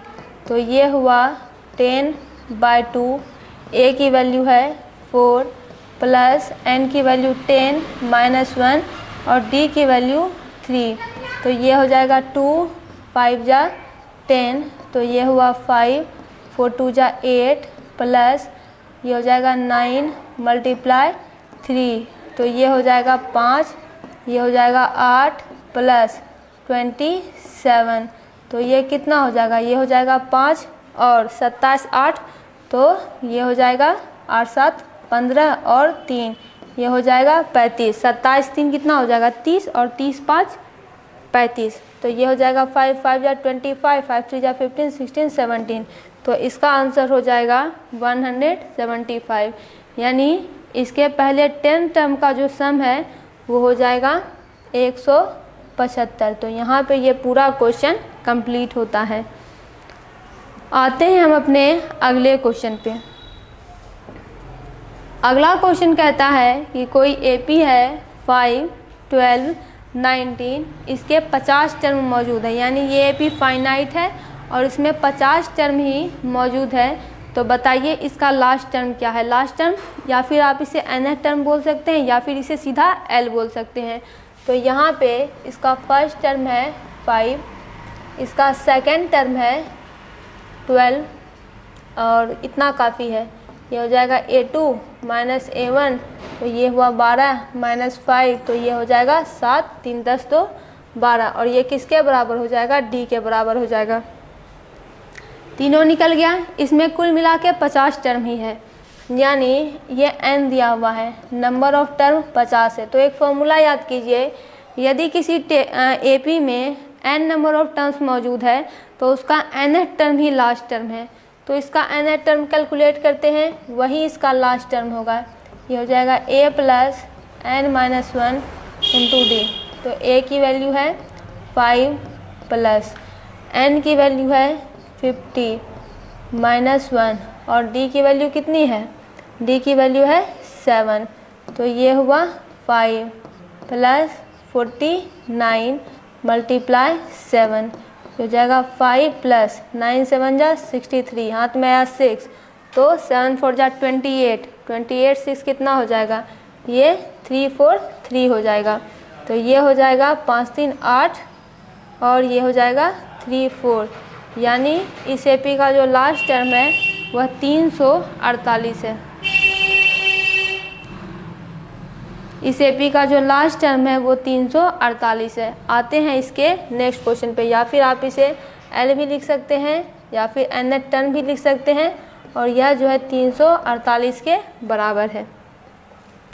अगला क्वेश्चन है the sum of first 20 odd natural numbers, यानी शुरू के 20 ऑड नेचुरल नंबर्स का सम। नेचुरल नंबर्स वैसे नंबर्स को कहते हैं जो जिनका प्रयोग काउंटिंग करने के लिए किया जाता है। ये नंबर 1 से शुरू होते हैं और फिर इनकी संख्या बढ़ती जाएगी। ऑड का मतलब होता है कि ये नंबर 2 से डिविजिबल नहीं है। तो कौन स्टार्ट है नंबर, सबसे पहले सीरीज बनाते हैं। तो जो पहला ऑड नेचुरल नंबर है वो 1 है, अगला नंबर 2 है जो कि इवन नंबर है, उसके अगला नंबर 3 है जो कि ऑड नंबर है, अगला नंबर 4 है जो कि इवन है, फिर कौन हो जाएगा 5, और ये इस तरह से 7, फिर हो जाएगा 9, फिर हो जाएगा 11, फिर हो जाएगा 13, यानी 2-2 का जो है गैप चलता जाएगा और इस तरह से ये नंबर जो है बढ़ता जाएगा। तो इसका सम निकालना है। तो यहाँ पे देखिए, यहाँ पे जो इसका फर्स्ट टर्म है वो 1 है, सेकेंड टर्म 3 है। कॉमन डिफरेंस की बात करें a2 माइनस a1 की, तो यह 3 माइनस 1 है, तो ये किसके बराबर है, 2 के बराबर है, जो कि d के बराबर है। और नंबर ऑफ टर्म्स कितना दिया हुआ है, तो 20 दिया हुआ है, n बराबर 20 यहाँ पे दिया गया है। तो सम निकालते हैं, ये हो जाएगा n by 2 2a plus n minus 1 multiply d। तो 20 निकालना है तो h 20 हुआ, ये हुआ 20 बाई 2, ये हुआ 2, एक की वैल्यू है 1 प्लस n की वैल्यू कितनी है 20 माइनस 1 और d की वैल्यू कितनी है 2, ये क्लोज, ये हुआ 2 10 जा 20, तो ये हुआ 10, ये हुआ 2 1 जा 2 प्लस 19 मल्टीप्लाई 2, तो ये कितना हुआ 10, ये हुआ 2 प्लस 19 2 जा 38, तो ये हो गया 10 और ये हो गया 40, तो ये सब मिला के हो गया 400। यानी कि ऑड नेचुरल नंबर्स वो भी फर्स्ट 20 का जो सम है वह कितना है, तो वह 400 है। अगला क्वेश्चन है the sum of first 40 positive integers divisible by 6, यानी पहले इंटीजर्स पहले 40 पॉजिटिव इंटीजर्स जो कि 6 के द्वारा डिविजिबल है। तो इंटीजर्स की अगर बात करें तो इंटीजर्स में 3 चीज़ें आती हैं, एक होता है पॉजिटिव नंबर, दूसरा होता है नेगेटिव नंबर और उसमें 0 भी इंक्लूड किया जाता है। यहाँ पे सबसे पहला नंबर, पहला पॉजिटिव नंबर जो कि 6 से डिविजिबल होगा वह कौन होगा, तो 6 से पहला नंबर जो डिविजिबल होगा वो 6 ही होगा। उसके बाद आएगा 6 2 जा 12, 6 3 जा 18, 6 4 जा 24, 6 5 जा 30, 6 6 जा 36। और अगर ऐसे करके हम 40 नंबर तक अगर पहुंच जाए और सबको जोड़ दें तो यही चीज़ हमको बोला जा रहा है, लेकिन हम ऐसा करेंगे नहीं क्योंकि वो प्रक्रिया काफ़ी लेंदी होती है। हम फॉर्मूला का इस्तेमाल करेंगे, एसन फार्मूला का। तो यहाँ पे फर्स्ट टर्म है 6, सेकेंड टर्म है 12, कितने का अंतर से ये बढ़ेगा, तो 6 के अंतर से। तो a2 माइनस a1 हो जाएगा 12 माइनस 6, जो कि किसके बराबर हो जाएगा, 6 के बराबर हो जाएगा, जो कि कॉमन डिफरेंस d के बराबर है। और हमें n बताया गया है नंबर ऑफ टर्म्स कितने, तो 40, और वो भी कंडीशन क्या है, तो ये इंटीजर्स होने चाहिए और ये पॉजिटिव भी होने चाहिए। तो इसका Sn निकालते हैं, ये हो जाएगा n by 2 2a plus n minus 1 into D. तो ये कितना हो जाएगा, ये s 40 हो गया, तो ये हो जाएगा 40/2, 2 मल्टीप्लाई 6 प्लस 40 माइनस 1 और d की वैल्यू कितनी है 6, तो ये हुआ 2 2 जा 4 0, ये हुआ 20, ये हुआ 6 2 जा 12 और ये कितना हो गया 39 मल्टीप्लाई 6, तो ये हो जाएगा 20, ये हो जाएगा 12 प्लस 9 6 जा 54, हाथ में आया 5 तो 6 3 जा 18, 19 20 21 22 23, ये हो गया 2 3 4, फिर ये हुआ 20 और ये कितना हो जाएगा 6 4 2, ये हुआ 246 मल्टीप्लाई 2, तो ये हो जाएगा 20 मल्टीप्लाई 2 4 6, तो ये हो जाएगा 6 2 जा 12, 4 2 जा 8 1 9, 2 2 जा 4, तो ये हो जाएगा 4 9 2 0, 6 2 जा 12, हाथ में आया एक 4 2 जा 8 1 9, 2 2 जा 4, यानी सम ऑफ फर्स्ट 40 पॉजिटिव इंटीजर्स जो कि 6 से डिविजिबल हैं, यानी जो कि 6 से डिवाइड हो सकते हैं, उनका सम 4920 है। तो यहाँ पे ये पूरा क्वेश्चन समाप्त होता है। हम आते हैं अपने नेक्स्ट क्वेश्चन पे। अगला क्वेश्चन कहता है कि कितने 2 डिजिट नंबर्स है जो कि 3 से डिविजिबल है। तो 2 डिजिट नंबर जो कि 3 से डिविजिबल है, तो देखिए 3 से डिविजिबल कौन है, 3 1 जा 3, 3 2 जा 6, 3 3 जा 9, लेकिन ये तीनों एक डिजिट नंबर है। अगला जो पहला नंबर जो डिविजिबल है 3 से 2 डिजिट, वो कितना है, 3 4 जा 12, 3 5 जा 15, 3 6 जा 18, 3 7 जा 21, 3 8 जा 24, 3 9 जा 27 और 3 10 जा 30। और सबसे पहला 3 डिजिट नंबर कौन होता है, तो वो है 2 डिजिट नंबर, तो वो कौन है 100 है, ये 3 डिजिट का नंबर है। और उससे पहले कौन नंबर आएगा, 100 का प्रीसीडर कौन है, तो 99 है, 2 डिजिट नंबर, ये भी तो 3 से डिविजिबल होगा। तो यहाँ पे देखिए, यहाँ पे हमको लास्ट टर्म ही मिल गया। अगर हम एसेंस सॉल्व करते हैं तो इसके लिए हमारे पास 2-3 फॉर्मूले होते हैं, तीनों फॉर्मूले को हम यहाँ पे लिखेंगे और 3 तरीके से इस क्वेश्चन को सॉल्व करेंगे। जैसे में कि यहाँ पे देखिए, यहाँ पे जो पहला फॉर्मूला है इसे सॉल्व करने का वो है n/2, यह है 2a plus n-1 into D, ये एक तरीका है ऐसे निकालने का। दूसरा तरीका है n/2 a प्लस इसका nth टर्म। तीसरा तरीका है n/2 और फिर a प्लस l। ये 3 तरीके हैं इसे सॉल्व करने के, आप सबका मतलब जानते होंगे। ये nth टर्म है, ये फर्स्ट टर्म है, ये फर्स्ट टर्म है और ये लास्ट टर्म है, और n बराबर नंबर ऑफ टर्म्स है। तो यहाँ पे देखिए, यहाँ पे कौन सा फॉर्मूला अप्लाई होगा, यहाँ पे ये वाला भी अप्लाई हो सकता है, ये वाला भी, क्योंकि अगर AP में n नंबर ऑफ टर्म्स मौजूद है तो इसका nth टर्म ही लास्ट टर्म है। और इस AP की अगर बात करें तो यहाँ पे लास्ट टर्म 99 है, क्योंकि यही तो 2 डिजिट नंबर है जो कि लास्ट में है। तो इस तरीके से फर्स्ट टर्म हो गया इसका 12, सेकेंड टर्म हो गया इसका 15। तो अब निकालते हैं कॉमन डिफरेंस, जो कि हो जाएगा 3, तो हो जाएगा 15 माइनस 12, यह किसके बराबर, 3 के बराबर, और यह कॉमन डिफरेंस D के बराबर। ठीक उसी तरह से L बराबर 99, तो यहाँ पे पूछता क्या है, हाउ मेनी का मतलब यहाँ पे हमको n पूछा जा रहा है, यानी कितने ऐसे नंबर ऑफ नंबर्स हैं, कितने नंबर ऑफ टर्म्स हैं जो कि 3 से डिविजिबल है। तो हमको निकालना है n बराबर वॉट, यही हमको निकालना है कि कितने नेचुरल नंबर्स 3 से डिविजिबल हैं। तो यहाँ पे लास्ट टर्म हमको मिल गया, फर्स्ट टर्म हमको मिल गया, तो इसे हम क्या कर सकते, how many 2 digit numbers are divisible by 3। तो यहाँ पे कितने नंबर 2 से डिविजिबल हैं, तो यहाँ पे देखिए, अगर हम nth निकालें, क्योंकि हमें n निकालना है, देखिए सम तो हमसे पूछा जा नहीं रहा है, तो ये फॉर्मूला काम नहीं करेगा। ये तब काम करता है जब हमें सम निकालना पड़ता है, यहाँ पे तो हमें n बस पूछा जा रहा है। तो कितने नंबर है, तो अगर नंबर ऑफ टर्म्स ये मौजूद है तो यही हमारा लास्ट टर्म है, nth टर्म है। तो यहाँ पे देखिए nth बराबर क्या हो जाएगा, ये हो जाएगा a plus n-1 into D. वो फॉर्मूला तब काम करता है जब हम सम सॉल्व करते हैं। तो सम तो यहाँ पे है ही नहीं, यहाँ तो हमें केवल n पूछा जा रहा है। तो यहाँ पे देखिए nth टर्म ही लास्ट टर्म है जो कि है 99 और a की वैल्यू है 12 प्लस n तो कैलकुलेट ही करना है और d बराबर है 3।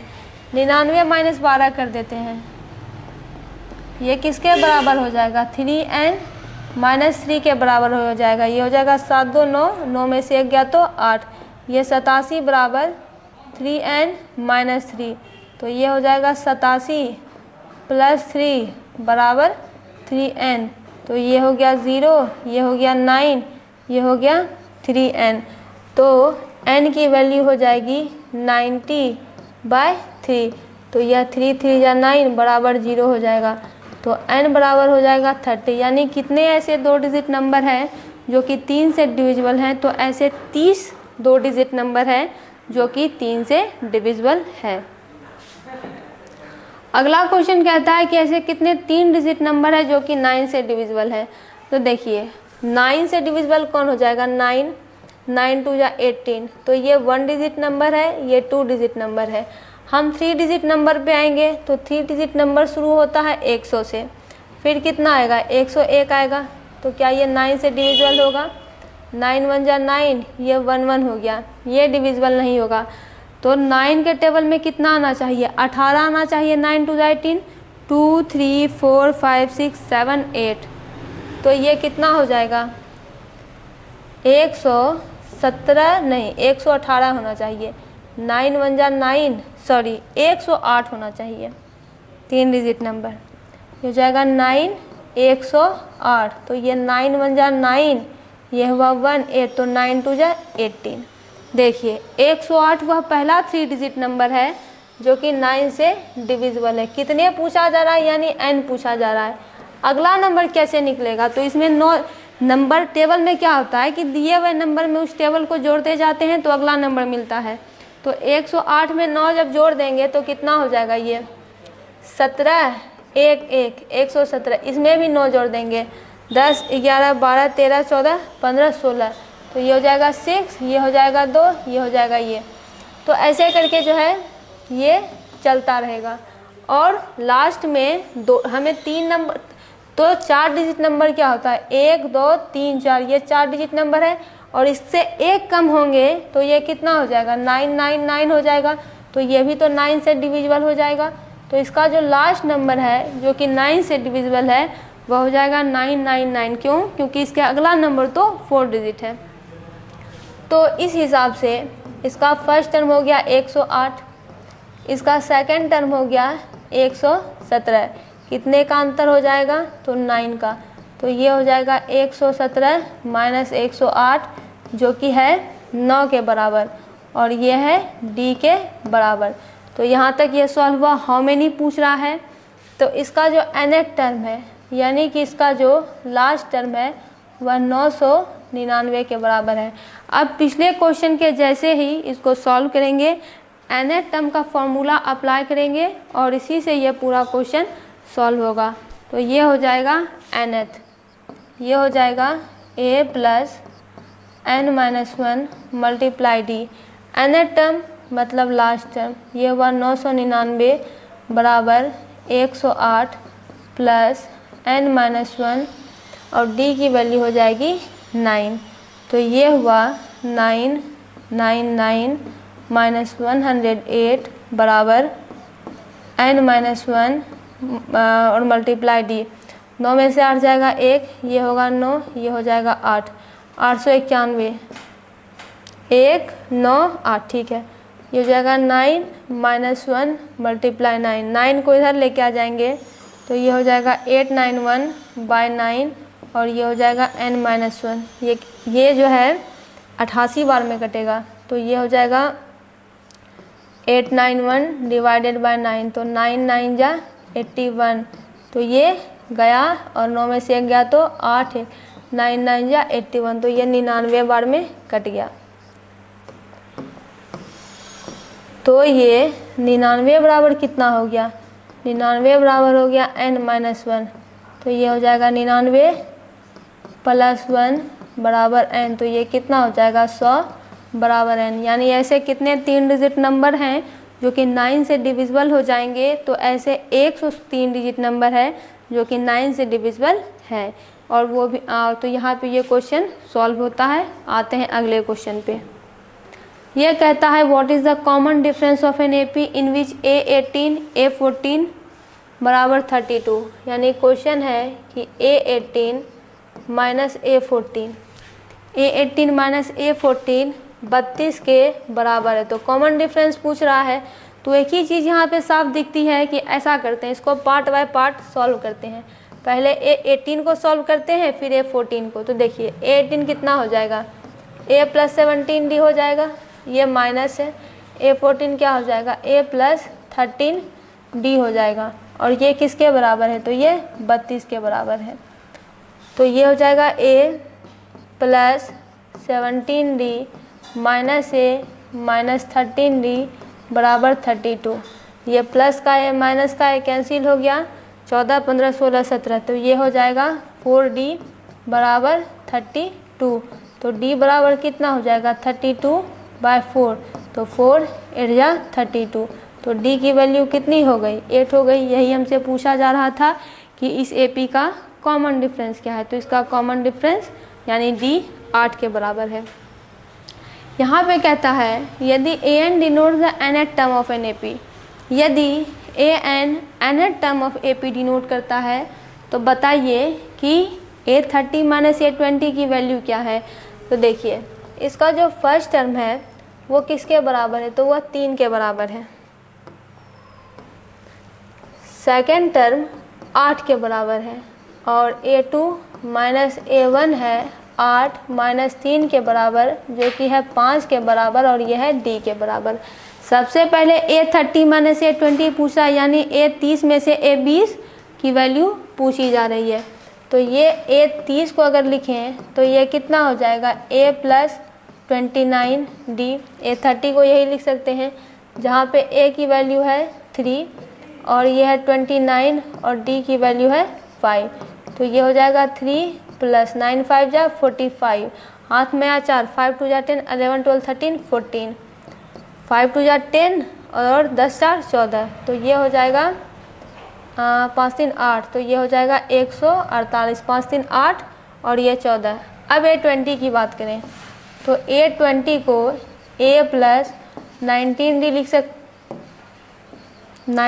लिख सकते हैं, और A की वैल्यू है 3 + 19 × 5। तो ये हो जाएगा 3 + 9 5 जा 45, 9 1 5 1 जा 5 6 7 8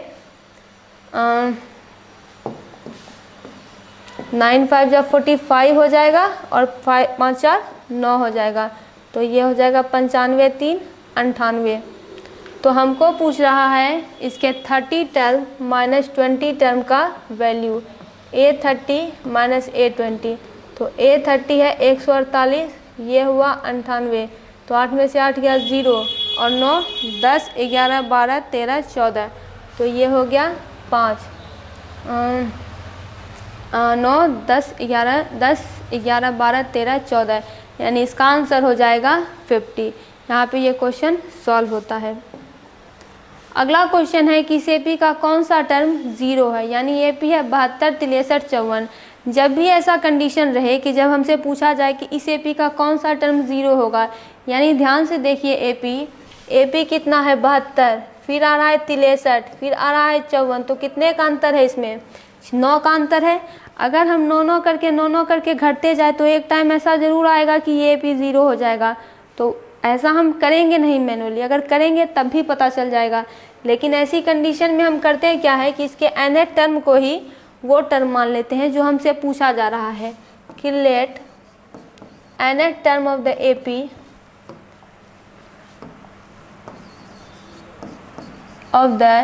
AP बी 0। तब ऐसी कंडीशन में क्या होगा कि nth टर्म 0 हो गया है, AP का फर्स्ट टर्म 72 हो गया है, AP का सेकंड टर्म 63 हो गया है। तो A2 माइनस A1 हो जाएगा 63 माइनस 72।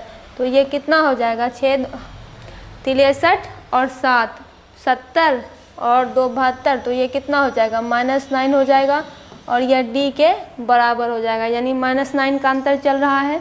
तो यहाँ पे देखिए nth टर्म किस टर्म AP का 0 होगा, यानी n पूछा जा रहा है, तो ये हो जाएगा A plus n-1 into D। तो nth टर्म तो 0 है, A की वैल्यू 72 है, प्लस n निकालना है, ये हुआ -1 और ये हुआ -9। अब ऐसा करते हैं 72 को अगर इधर लेके आ जाए तो ये हो जाएगा -72, ये हो जाएगा n -1 -9, 9 को भी इधर लेके आते हैं तो ये होगा -72 बाय -9, ये होगा n-1, ये कैंसिल हो जाएगा, 9 कितना हो जाएगा 9 8 जा 72, तो ये हो जाएगा 8 बराबर n-1, तो n बराबर कितना हो जाएगा 8 + 1, तो n बराबर कितना हो जाएगा 9 हो जाएगा, यानी इस AP का जो 9th टर्म है वही इस AP का वही 0 है। तो यहाँ पे ये क्वेश्चन सॉल्व होता है। अगला क्वेश्चन है कि इस AP का कौन सा टर्म 210 है, तो पिछले क्वेश्चन जैसा ही है, तो इसके nth टर्म को ही 210 मान लेते हैं और इसका फर्स्ट टर्म होगा 21, सेकंड टर्म हो जाएगा 42, तो D निकालेंगे तो A2 माइनस A1, ये हो जाएगा 42 माइनस 21, तो 2 में से 1 गया 1 और 2 2 4, तो 21 बराबर D हो जाएगा। nth टर्म का फॉर्मूला लिखेंगे A plus n minus 1 multiply D, तो nth टर्म 210 है, फर्स्ट टर्म 21 है, n माइनस 1 और D बराबर 21 है, तो 210 माइनस 21, ये कितना हो जाएगा n माइनस 1 21, 210 में 21 घटाएंगे तो कितना हो जाएगा, तो 10 में से 1 घटाएंगे 9 और 10 में से 2 घटाएंगे तो 8, ये हो जाएगा 189, 9 1 10, 8 2 10, 1 11 2, तो ये हो जाएगा n माइनस 1 21, ये हो जाएगा 189 बाय 21 और ये हो जाएगा n माइनस 1 के बराबर। तो ये 21 के इसे 3 के टेबल से कटाते हैं तो 3 7 जा 21, 3 6 जा 18, 3 3 जा 9, 7 9 जा 63, तो 9 बराबर हो जाएगा n माइनस 1, तो n बराबर हो जाएगा 9 + 1, तो ये हो जाएगा 10, यानी इस AP का जो 10वां टर्म है वो 210 है। यहाँ पे ये पूरा क्वेश्चन सॉल्व होता है। आप चाहें तो इसे मैनुअली करके भी देख सकते हैं। जब आप इस AP के साथ बढ़ते जाएंगे तो एक टाइम ऐसा ज़रूर आएगा कि इस AP में जब 21 नंबर जुट रहा है तब जाके अगला टर्म मिल रहा है, और ऐसे ही करते जाएंगे तो 10वां टाइम ऐसा आएगा इस AP का 10वां टर्म वही 210 आपको मिल जाएगा। तो यहाँ पे ये क्वेश्चन सॉल्व होता है। अब सॉल्व करते हैं इसके अगले क्वेश्चन को। अगला क्वेश्चन है what is the 20 term from the end of the AP, यानी कि यह जो AP दिया हुआ है इसका 20 टर्म क्या है वो भी एंड से। एंड कहने का मतलब है कि इस तरफ से इस AP को अगर ध्यान से देखें तो इसका फर्स्ट टर्म ये है, सेकंड टर्म ये है, थर्ड टर्म ये है, और इसके बाद AP आगे नहीं बढ़ रहा, मतलब यही इस AP का लास्ट टर्म है। तो फ्रॉम द एंड कहने का मतलब है कि इस साइड से इसका 10वां टर्म कौन सा है। तो देखिए ये मैनुअली भी पता चल सकता है, कैसे कि फर्स्ट टर्म 3 है और 8 दूसरा टर्म 8 है, तो कॉमन डिफरेंस D हुआ। अगर 253 में से 8 घटाते घटाते घटाते घटाते 20 तक आएंगे तो पता चल जाएगा, लेकिन इसके लिए एक फॉर्मूला होता है कि अगर एंड से AP पता करना है तो क्या करें। फर्स्ट टर्म यहाँ पे 3 है, सेकंड टर्म यहाँ पे 8 है, कॉमन डिफरेंस होगा A2 माइनस A1, तो ये हुआ 8 माइनस 3, तो ये हुआ 5, और ये किसके बराबर है, तो यह D के बराबर है। और इसका लास्ट टर्म जो है वो गिवन दिया हुआ है 253। कभी भी जब AP एंड से निकालना हो और यहाँ पे n दिया हुआ है 20, तो इसका फॉर्मूला होता है L minus n minus 1 into D. सब की वैल्यू पुट कर दीजिए। ये हुआ 253 माइनस n के जगह पे कौन है 20 माइनस 1 और ये हो जाएगा 5। इसे सॉल्व करें तो ये हो जाएगा 253 माइनस 19 मल्टीप्लाई 5, तो ये हो जाएगा 253 माइनस 95 जा 95, तो 13 में से 5 जाएगा तो 3 2 5, 6 1 7 8 हो जाएगा, और 14 में से 9 जाएगा तो ये 7 हो जाएगा और ये 1 हो जाएगा। यानी इसका 10th term from the end, यानी पीछे से 100। इसे एक बार फिर से सॉल्व करते हैं। ये हो जाएगा 253 और 95, तो 13 में से 5 जाएगा तो 6 7 8 बचेगा, 13 14 में से 9 जाएगा तो 5 बचेगा, तो यहाँ पे 5 हो जाएगा, 158 हो जाएगा ये। तो 20 term from the end of this AP, ये हो जाएगा 158। अगला क्वेश्चन कुछ नहीं बोल रहा है, बस आपको विजुअली जो है इसे समझना पड़ेगा। यहाँ पे ये AP प्लस में चल रहा है, यानी कोई AP है ये जिसका कि सम हो रहा है, और ये इसका लास्ट टर्म है क्योंकि इसके आगे ये बढ़ नहीं रहा है, तो बराबर व्हाट पूछ रहा है, यानी इन सब का पूरा अगर सम करेंगे तो क्या होगा। तो यहाँ पे देखिए फर्स्ट टर्म की अगर बात करें तो ये है 5 के बराबर, इसका जो सेकंड टर्म है वो है 13 के बराबर। कॉमन डिफरेंस करें A2 माइनस A1, तो ये हुआ 13 माइनस 5, तो कितना हुआ 8 9 10 11 12 13, तो ये हो जाएगा 8 9 10 11 12 13, तो 8 बराबर कितना हो जाएगा D हो जाएगा, यानी कॉमन डिफरेंस इसका कितना हो जाएगा 8 हो जाएगा। तो यहाँ पे देखिए, तो इसका कहना है कि अगर ये AP इसी तरह से कंटिन्यू होता रहे तो यहाँ तक का सम कितना है, तो इसे हम सम के फॉर्मूले से सॉल्व करेंगे, जो डाटा है उसे लिख लेंगे। First term second term common difference आ गया और यहाँ पे इसका एक बचा जो कि लास्ट टर्म है या फिर nth टर्म है जो कि है 181। इससे ज़्यादा हमको यहाँ पे कुछ नहीं दिया हुआ है, लेकिन अगर सम कैलकुलेट करना है तो हमारे पास n भी तो होना चाहिए। तो कैलकुलेट क्या क्या करना है, n पता करना है और n हमको निकालना है। तो सबसे पहले n पता करते हैं nth की मदद से। तो यहाँ पे देखिए nth टर्म इसका क्या हो जाएगा a plus n minus 1 into D. तो a की वैल्यू है 5 प्लस n दिया हुआ नहीं है और d की वैल्यू कितनी हो जाएगी 8, 8 2 10 दिन 13, तो ये हो जाएगा an की वैल्यू हो जाएगी 181। और ऐसा करते हैं, ये हो जाएगा 181 minus 5 equal to n minus 1 multiply 8, तो 1 घटाएंगे तो 80, 4 घटाएंगे तो 176, ये हो जाएगा 176 4 80 1 81 और बराबर n माइनस 1 डिवाइडेड, इस 8 को इधर ले आते हैं तो ये हो जाएगा 176 बाय 8 बराबर n माइनस 1। इसे डिवाइड करेंगे तो ये हो जाएगा 176, तो 8 2 जा 16, 16, तो 8 2 जा 16, तो ये हो जाएगा 22 के बराबर। ये हुआ 22, तो ये हुआ 22 बराबर n माइनस 1, तो ये हो जाएगा 22 प्लस 1 बराबर n, यानी n बराबर कितना हुआ 23। यानी इस AP में कितने टर्म मौजूद है, जो AP 5 से शुरू हो रहा है 181 पे ख़त्म हो रहा है, तो उसमें 23 नंबर ऑफ टर्म्स जो है मौजूद हैं।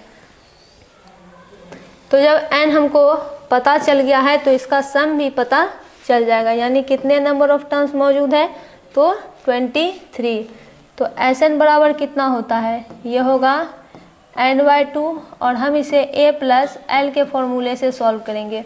तो s कितना हो जाएगा 23, तो ये हो जाएगा 23/2 और a की वैल्यू है 5 और l की वैल्यू है 181, ये हुआ 23/2 और ये कितना हो जाएगा 186 हो जाएगा, इसमें 5 जोड़ेंगे तो 2 9 जा 18, 2 3 जा 6, यानी ओवरऑल ये कितना हो गया 23 मल्टीप्लाई 93, 3 3 जा 9, 3 2 जा 6, 9 3 जा 27, 9 2 जा 18, 19 20, तो ये हो जाएगा 9 7 6 13 1 2, यानी इसका आंसर हो जाएगा 2139। 24 नंबर का आंसर हो जाएगा 2139। यानी ये जो एपी जिसमें कि कुछ बोला नहीं जा रहा था, बस विजुअली आपको समझना था कि करना क्या है, इसका आंसर यहाँ पे निकल गया। सम निकालना है तो 3 चीज़ चाहिए, फर्स्ट टर्म चाहिए, कॉमन डिफरेंस चाहिए, या फिर दूसरे फॉर्मूले का इस्तेमाल कर रहे हैं तो ए चाहिए, डी चाहिए, लास्ट टर्म चाहिए, एन चाहिए। तो एन सबसे पहले कहाँ से कैलकुलेट हुआ, तो वहाँ से कैलकुलेट हुआ nth टर्म से, क्योंकि अगर एपी में n नंबर ऑफ टर्म्स मौजूद है तो इसका लास्ट टर्म ही nth टर्म बन जाता है। तो वहाँ से सारा डाटा मिल गया और सम कैलकुलेट हो गया। Sum of first 16 terms of the AP, यानी इसके पहले 16 टर्म का सम निकालिए। तो फर्स्ट टर्म है 10, सेकेंड टर्म है 6, common difference a2 minus a1, तो 6 माइनस 10 बराबर -4 बराबर कॉमन डिफरेंस d। और सम निकालना है 16 टर्म का, तो n बराबर 16 दिया हुआ है और निकालना है s16 बराबर वॉट। तो s16 का फॉर्मूला लिखते हैं। कौन सा फॉर्मूला यहाँ पे लगेगा, यहाँ पे तो ये पहले Sn ही होगा, n/2 2a plus n-1 into D, तो ये हो जाएगा s16, ये हो जाएगा 16/2, 2 मल्टीप्लाई 10 प्लस 16 -1 और d की वैल्यू -4, तो ये हुआ 2 8 जा 16, ये बराबर 8, 10 2 जा 20, और ये कितना है, ये प्लस का 15 मल्टीप्लाई माइनस का 4 हो गया, तो ये हुआ 8, ये हो गया 20, और ये कितना हो जाएगा -54 जा 60, ये हो गया 8, ये कितना हो जाएगा -40 हो जाएगा, 40 20 60, 60 में से 20 गया तो माइनस का 40, तो ये हो जाएगा 8 4 जा 32, तो इसका आंसर हो जाएगा -320। यानी इसके पहले 16 टर्म्स का सम हो जाएगा -320। ऐसा इसलिए होगा क्योंकि एपी अब जब ये और बढ़ता जाएगा तो ये निगेटिव में आता जाएगा, इसलिए इसका सम भी जो है निगेटिव में आया है। अगला है how many terms of the AP will make the sum 406। How many terms का मतलब है कि n पूछा जा रहा है, यानी इस एपी के कितने टर्म्स मिलेंगे तब जाकर सम 406 हो जाएगा। तो देखिए यहाँ पे 406 दिया हुआ है और इसका फर्स्ट टर्म 3 है, इसका सेकंड टर्म 7 है, तो ये हुआ a2 माइनस a1, तो ये हुआ 7 माइनस 3, तो ये हो जाएगा 4 3 7, जो कि है d के बराबर। तो यहाँ पे सम हमें दिया हुआ है, Sn होता है n/2 2a plus n-1 multiply d। तो Sn कितना है, यहाँ पे 406 दिया हुआ है। हाउ मेनी यानी n पता करना है, n पूछा जा रहा है, तो ये हो जाएगा n/2, 2a यानी 2 मल्टीप्लाई 3 प्लस n-1 और d की वैल्यू 4, इस 4 को इधर ले आते हैं, 406 मल्टीप्लाई 2, ये हो जाएगा n, 3 2 जा 6 प्लस ये हो जाएगा 4n माइनस 4। पहले इसे सॉल्व करते हैं, ये हो जाएगा 406 मल्टीप्लाई 2 बराबर n, और 6 माइनस 4 कितना हो गया 2 होगा, प्लस का 2 और ये प्लस 4n। तो यहाँ पे अगर इसे सॉल्व करें तो 6 2 जा 12, ये 1, 4 2 जा 8, ये हो जाएगा n, और ये हो जाएगा 2n प्लस 4n स्क्वायर। यानी अब ये क्वाड्रेटिक फॉर्मूले के तौर पर आ चुका है। ये हो जाएगा 406 2 जा 12, 2 हाथ आया 1, 4 2 जा 8, तो ये हो गया क्वाड्रेटिक इक्वेशन के फॉर्म में 2n + 4n²। तो ऐसा करते हैं कि इसको इधर ले आते हैं, तो ये कितना हो जाएगा 4n² हो जाएगा प्लस 2n हो जाएगा माइनस 8(1) 2 हो जाएगा बराबर 0। चाहें तो इसे ऐसे भी सॉल्व कर सकते हैं, लेकिन ऐसा करते हैं कि इसे सिंपलेस्ट फॉर्म में करेंगे। जैसे ही इसे सिंपलेस्ट फॉर्म में करेंगे तब कैलकुलेशन उतना लेंदी नहीं होगा। तो लिखते हैं डिवाइडिंग बोथ साइड्स बाय 2। ये चीज़ आप मेंशन कर दीजिए, डिवाइडिंग बोथ साइड्स बाय 2। तब क्या होगा, ये हो जाएगा 2n², ये भी 2 से डिवाइड होगा तो ये हो जाएगा प्लस n, और ये कितना हो जाएगा, हो जाएगा 2 4 जा 8, 0 4 6 जा 12, क्योंकि 406 × 2 जो है 812 हो रहा है। तो इसे अगर 2 से डिवाइड करेंगे तो 2 4 जा 8 और 2 6 जा 12, तो 406 बराबर 0। अब ऐसा करते हैं, इसे क्वाड्रेटिक फार्मूला से सॉल्व करते हैं, क्योंकि a की वैल्यू है 2, b की वैल्यू कितनी हो जाएगी, b की वैल्यू है 1 और c की वैल्यू कितनी है -406 है। a का वैल्यू 2, b का वैल्यू 1, c का -406। तो हम कैलकुलेट करेंगे b² - 4ac। तो b के जगह पे है 1 का होल स्क्वायर -4 मल्टीप्लाई a और मल्टीप्लाई 406। तो यहाँ पे देखिए ये हो जाएगा 1 माइनस माइनस प्लस हो जाएगा, माइनस माइनस प्लस, तो 4 2 जा 8 हो जाएगा और 8 मल्टीप्लाई 406, तो 406 मल्टीप्लाई 8, तो 8 6 जा 48, ये हुआ 4, 8 4 जा 32, ये हो जाएगा 8 6 जा 48, 4 8 4 जा 32, ये हो जाएगा 1 + 3 2 4 8, तो ये कितना हो जाएगा 3 2 4 9। लास्ट में 9 आ रहा है, साफ है कि इसका स्क्वायर का अंतिम डिजिट क्या होगा, या तो 3 होगा या फिर 7 होगा। 3 3 जा 9, 7 7 जा 49, और 4 डिजिट है। तो पहले ऐसा करते हैं कि इसका रूट कैलकुलेट करते हैं। तो ये 47 के रूट से इसे देखते हैं, 47 मल्टीप्लाई 47, तो 7 7 जा 49, 7 4 जा 28, तो ये हुआ 32, 7 4 जा 28, 17 18, तो ये कितना हो जाएगा 9 8 2 10, 8 9 10 11, तो 12, और ये 2, ये तो 2 2 0 9 ही हुआ। तो ज़्यादा दूर हम नहीं हैं, हम 53 का करके देखते हैं। 3 3 जा 9, 5 3 जा 15, 5 3 जा 15, 25 26, तो 9 5 5 10, 1 7 1 8, और ये तो 2809 ही हुआ। तो ऐसा करते हैं 57 से इसे सॉल्व करते हैं। 7 7 जा 49, हाथ में आया 4, ये हो जाएगा 39, 7 5 जा 35, हाथ में आया 3, और ये हो जाएगा 28, ये 9 9 5 14, 8 9 10 11 12, तो ये भी 2249 ही हुआ। लेकिन हमें जो है इससे 1000 ज़्यादा चाहिए, तो 77 पे जाते हैं। ये हो जाएगा 7 7 जा 49, 7 7 जा 49, 50 51 52 53, ये हो गया 53, 7 7 जा 49 49, 50 51 52 53, ये भी हो गया 53, ये हो गया 9 9 10 11 12, 5 3 8 1 9, और ये 5, और ये हुआ 5925। ये तो बहुत आगे है, तो 63 का करके देखते हैं।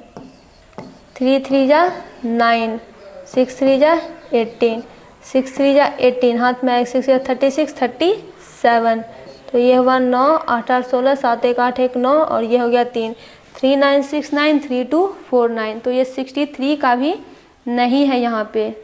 तो 57 3 2 4 9, तो ऐसा करते हैं कि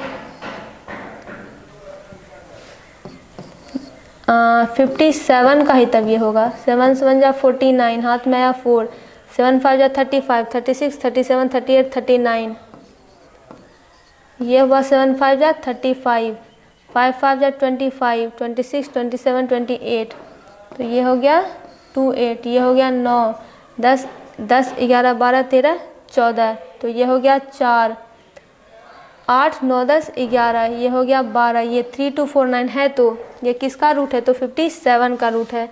तो अगर हम यहाँ पे इसे कुछ इस तरीके से सॉल्व करें कि root over b square minus 4ac, तो ये कितना हो जाएगा, रूट ओवर 3249, और किसका स्क्वायर होगा ये, तो ये हो जाएगा 57 का, यानी 3249 का रूट करेंगे तो 57 होगा। कहने का मतलब है कि 57 का स्क्वायर जो है 3249 है।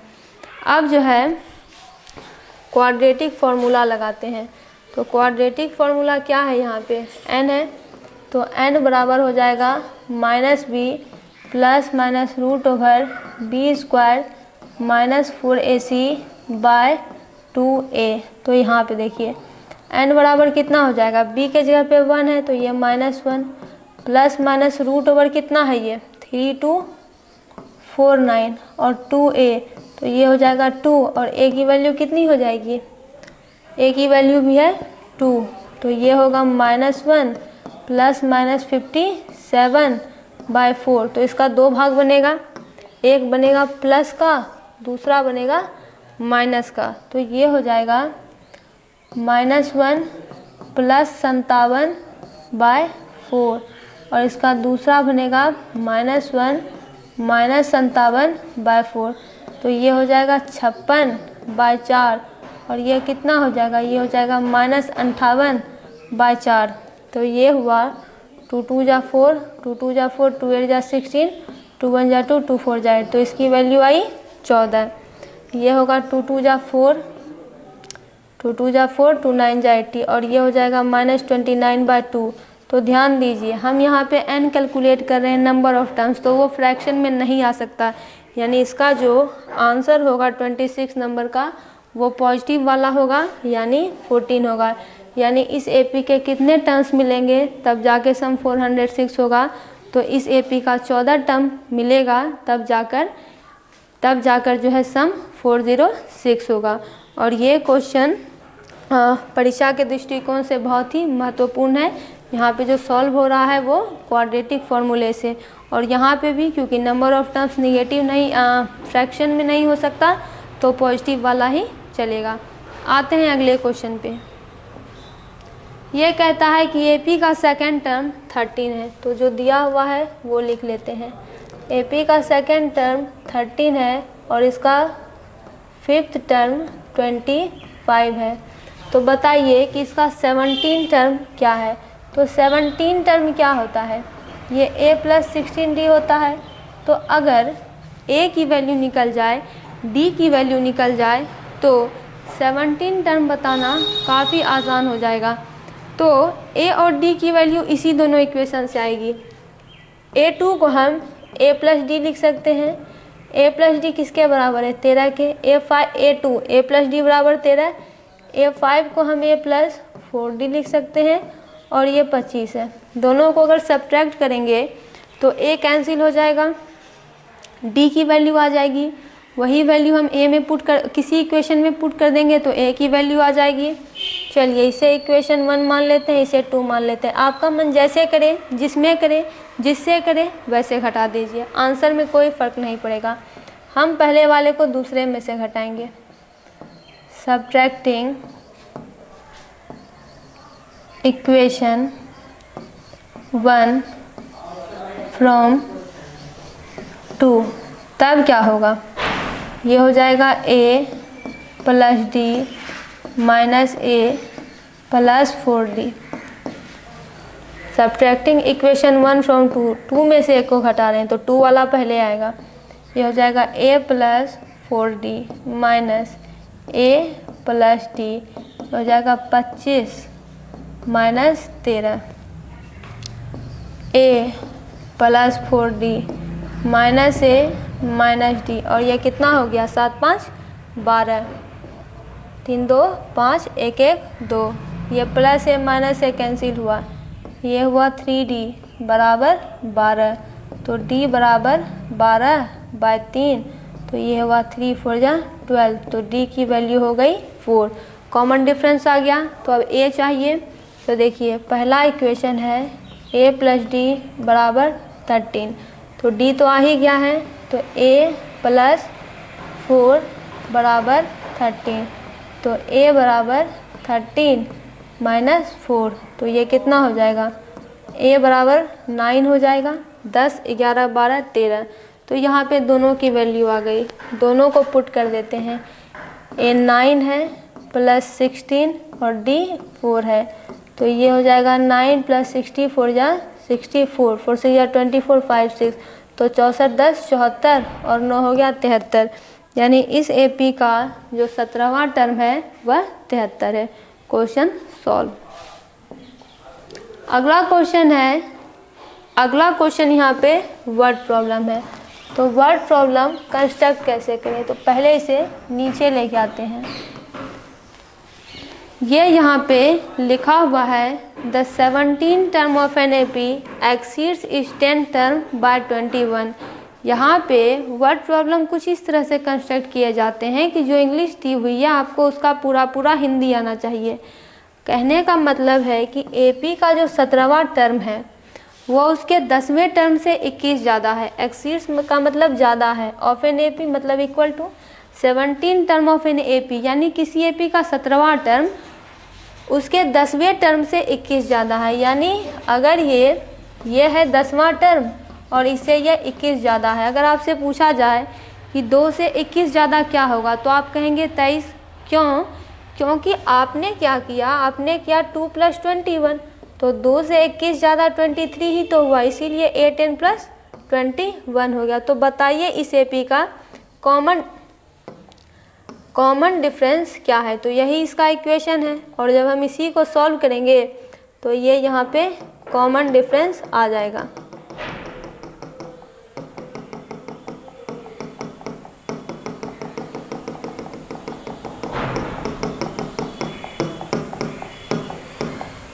तो यहाँ पे इसे सॉल्व करते हैं। ये हो जाएगा AP का 17वां टर्म, ये इसके 10th टर्म से भी 21 ज़्यादा है, तो इसका कॉमन डिफरेंस क्या होगा, तो इसे सॉल्व ही करेंगे। तो A17 को हम A + 16D लिख सकते हैं, A10 को A + 9D लिख सकते हैं, और ये हुआ 21। तो A + 16D, इस A + 9D को इधर ले आएंगे तो माइनस से माइनस 9D बराबर 21, माइनस से माइनस 9D, ये प्लस का है माइनस का है कैंसिल, 16 में से 9 जाएगा तो कितना बचेगा, 1, 7, ये हो जाएगा 7D, 9, 10, 11, 12, 13, 14, 15, 16, और ये हो जाएगा 21 के बराबर। तो D बराबर हो जाएगा 21/7, तो ये हो जाएगा 7 3 जा 21, यानी इस AP का कॉमन डिफरेंस 3 हो जाएगा। क्वेश्चन सॉल्व हुआ। आप इस पूरे क्वेश्चन का मतलब कि सभी क्वेश्चन और सभी आंसर का स्क्रीनशॉट लेते जाइए। हम अब आते हैं अपने अगले क्वेश्चन पे। ये कहता है the 8th term of an AP 17, यानी AP का 8वां टर्म 17 है। 8th term on AP 17 and इस 14th टर्म इज 29, और इसका 14th टर्म 29 है, तो इसका कॉमन डिफरेंस कितना है, तो इसी दोनों इक्वेशन से कॉमन डिफरेंस पता चलेगा। यानी दोनों को A को अगर माइनस करेंगे तो D ही बचेगा। तो ये देखिए A8 को A + 7D लिख सकते हैं जो कि 17 के बराबर है। A14 को A + 13D लिख सकते हैं जो कि 29 के बराबर है। ये इक्वेशन 1 है, ये इक्वेशन 2 है। कैसे भी करके अगर माइनस करेंगे तो ये सेम है, कैंसिल हो जाएगा तो D ही बचेगा, वैल्यू आ जाएगी। तो किसी को भी किसी में माइनस कर दीजिए, ये हो जाएगा सब्ट्रैक्टिंग। देखिए ये बड़ा है तो बड़े में से छोटे को घटाने में फ़ायदा है, क्योंकि माइनस का झंझट तब नहीं रहता है। Subtracting equation 1 from equation 2। तो इक्वेशन 2 है यहाँ पे A + 13D माइनस, ये हो गया A + 7D, और ये हो गया 29 - 17, तो ये हुआ A + 13D minus A - 7D, और 9 में से 7 जाएगा तो 2, और 2 में से 1 जाएगा तो 1, ये प्लस ये माइनस कैंसिल, 7 6 13, तो ये 6D बराबर 12 और D बराबर हो जाएगा 12/6, तो ये हो जाएगा 6 2 जा 12, तो D की वैल्यू हो गई 2। तो यहाँ पे ये क्वेश्चन सॉल्व हुआ। बस इसी से D की वैल्यू आ गई। जब भी कंडीशन ऐसा बने आप माइनस कीजिए जब सेम रहे, क्यों, तब ये एलिमिनेट हो जाएगा। अगला क्वेश्चन है the 7 term of an AP is 4। AP का 7 टर्म 4 दिया हुआ है और इसका कॉमन डिफरेंस भी -4 है, यानी इस AP का कॉमन डिफरेंस -4 है। तो बताइए इसका फर्स्ट टर्म क्या है, यानी हमको A1 पूछ रहा है। तो देखिए A7 को हम A + 6D लिख सकते हैं और ये किसके बराबर है, 4 के। तो देखिए ये हो जाएगा A + 6, D की वैल्यू कितनी है, -4, और ये किसके बराबर है, ये 4 के बराबर है। ये वाला इक्वेशन चल रहा है यहाँ पे A + 6D बराबर 4, क्योंकि A7 को हम A + 6D लिख सकते हैं। तो ये हो जाएगा A × 6 × -4 बराबर 4, तो ये कितना हो जाएगा, 6 4 जा -24 बराबर 4, और A बराबर कितना हो जाएगा 4 + 24, तो A बराबर कितना हो जाएगा 28 हो जाएगा। यानी A मतलब क्या, फर्स्ट टर्म, A1 मतलब क्या, फर्स्ट टर्म, यानी इसका फर्स्ट टर्म है 28। अब बस इसके कुछ ही क्वेश्चन जो है बचे हैं। आते हैं इसके अगले क्वेश्चन पे। ये कहता है number of terms in the AP ध्यान से देखिए, ये AP चल रहा है और यहाँ जाके रुक गया, यानी इस AP का लास्ट टर्म 185 है। क्यों, क्योंकि इसके आगे AP नहीं जा रहा। तो इसका फर्स्ट टर्म हो गया 5, सेकेंड टर्म हो गया 9, A2 - A1 करें तो ये हो जाएगा 9 - 5, तो 5 4 9, और यह D के बराबर है। इसका nth टर्म कहे या फिर लास्ट टर्म कहे तो 185 दिया हुआ है, और नंबर ऑफ टर्म्स मतलब n पूछ रहा है। तो देखिए nth टर्म का तरीका लगाते हैं, ये हो जाएगा A + n - 1 × D।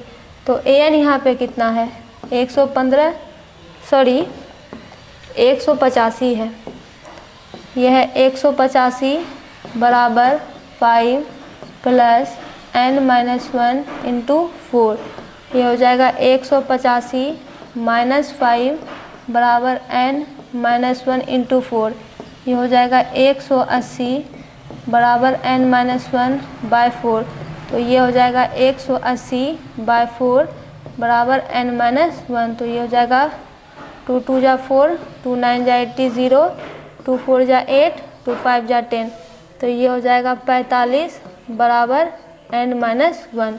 तो यहाँ पे n की वैल्यू हम कैलकुलेट कर लेंगे, जो कि हो जाएगा 46।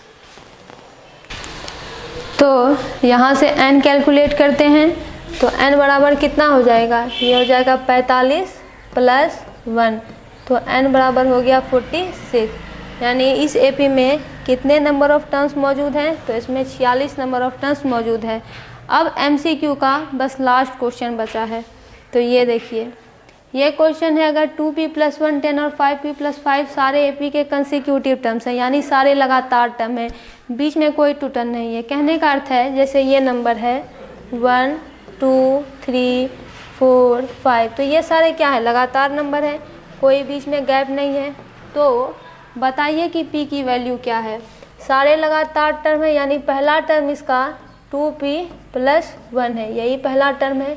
इसका दूसरा टर्म जो है 10 है, और इसका जो तीसरा टर्म है वह 5p + 5 है। तो इससे एक ही डाटा डिड्यूस हो सकता है, वो ये है कि A2 - A1 किसके बराबर, D के बराबर। तो ये हो जाएगा 10 - 2p + 1, ये हो गया 10 - 2p - 1, तो ये हो गया 9 - 2p, और यह किसके बराबर है, D के। 10 में से 9 - 2p बराबर D।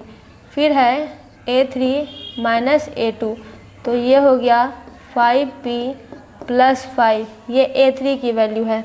फिर है -A2, तो ये 10 की वैल्यू है, तो ये हो जाएगा 5p, और 10 - 5 हो जाएगा -5 बराबर D। दोनों तो डी ही है, दोनों आपस में बराबर है, तो दोनों को इक्वेट कर देंगे। एक हो जाएगा 9 माइनस 2p बराबर 5p माइनस 5, तो ये हो जाएगा 9 प्लस 5 और ये हो जाएगा 5p प्लस 2p। 9 5 कितना हो जाएगा, 14 हो जाएगा और ये हो जाएगा 7p, 5 2 7p, तो p बराबर कितना हो जाएगा, 14/7 हो जाएगा, तो 7 2 जा 14, यानी p की वैल्यू हो गई 2। तो यहाँ पे MCQ के सारे क्वेश्चन RS अग्रवाल का चैप्टर 5 अरिथमेटिक प्रोग्रेशन का कंप्लीट होता है। यदि आप चैनल पर नए हैं तो इसे सब्सक्राइब जरूर करें।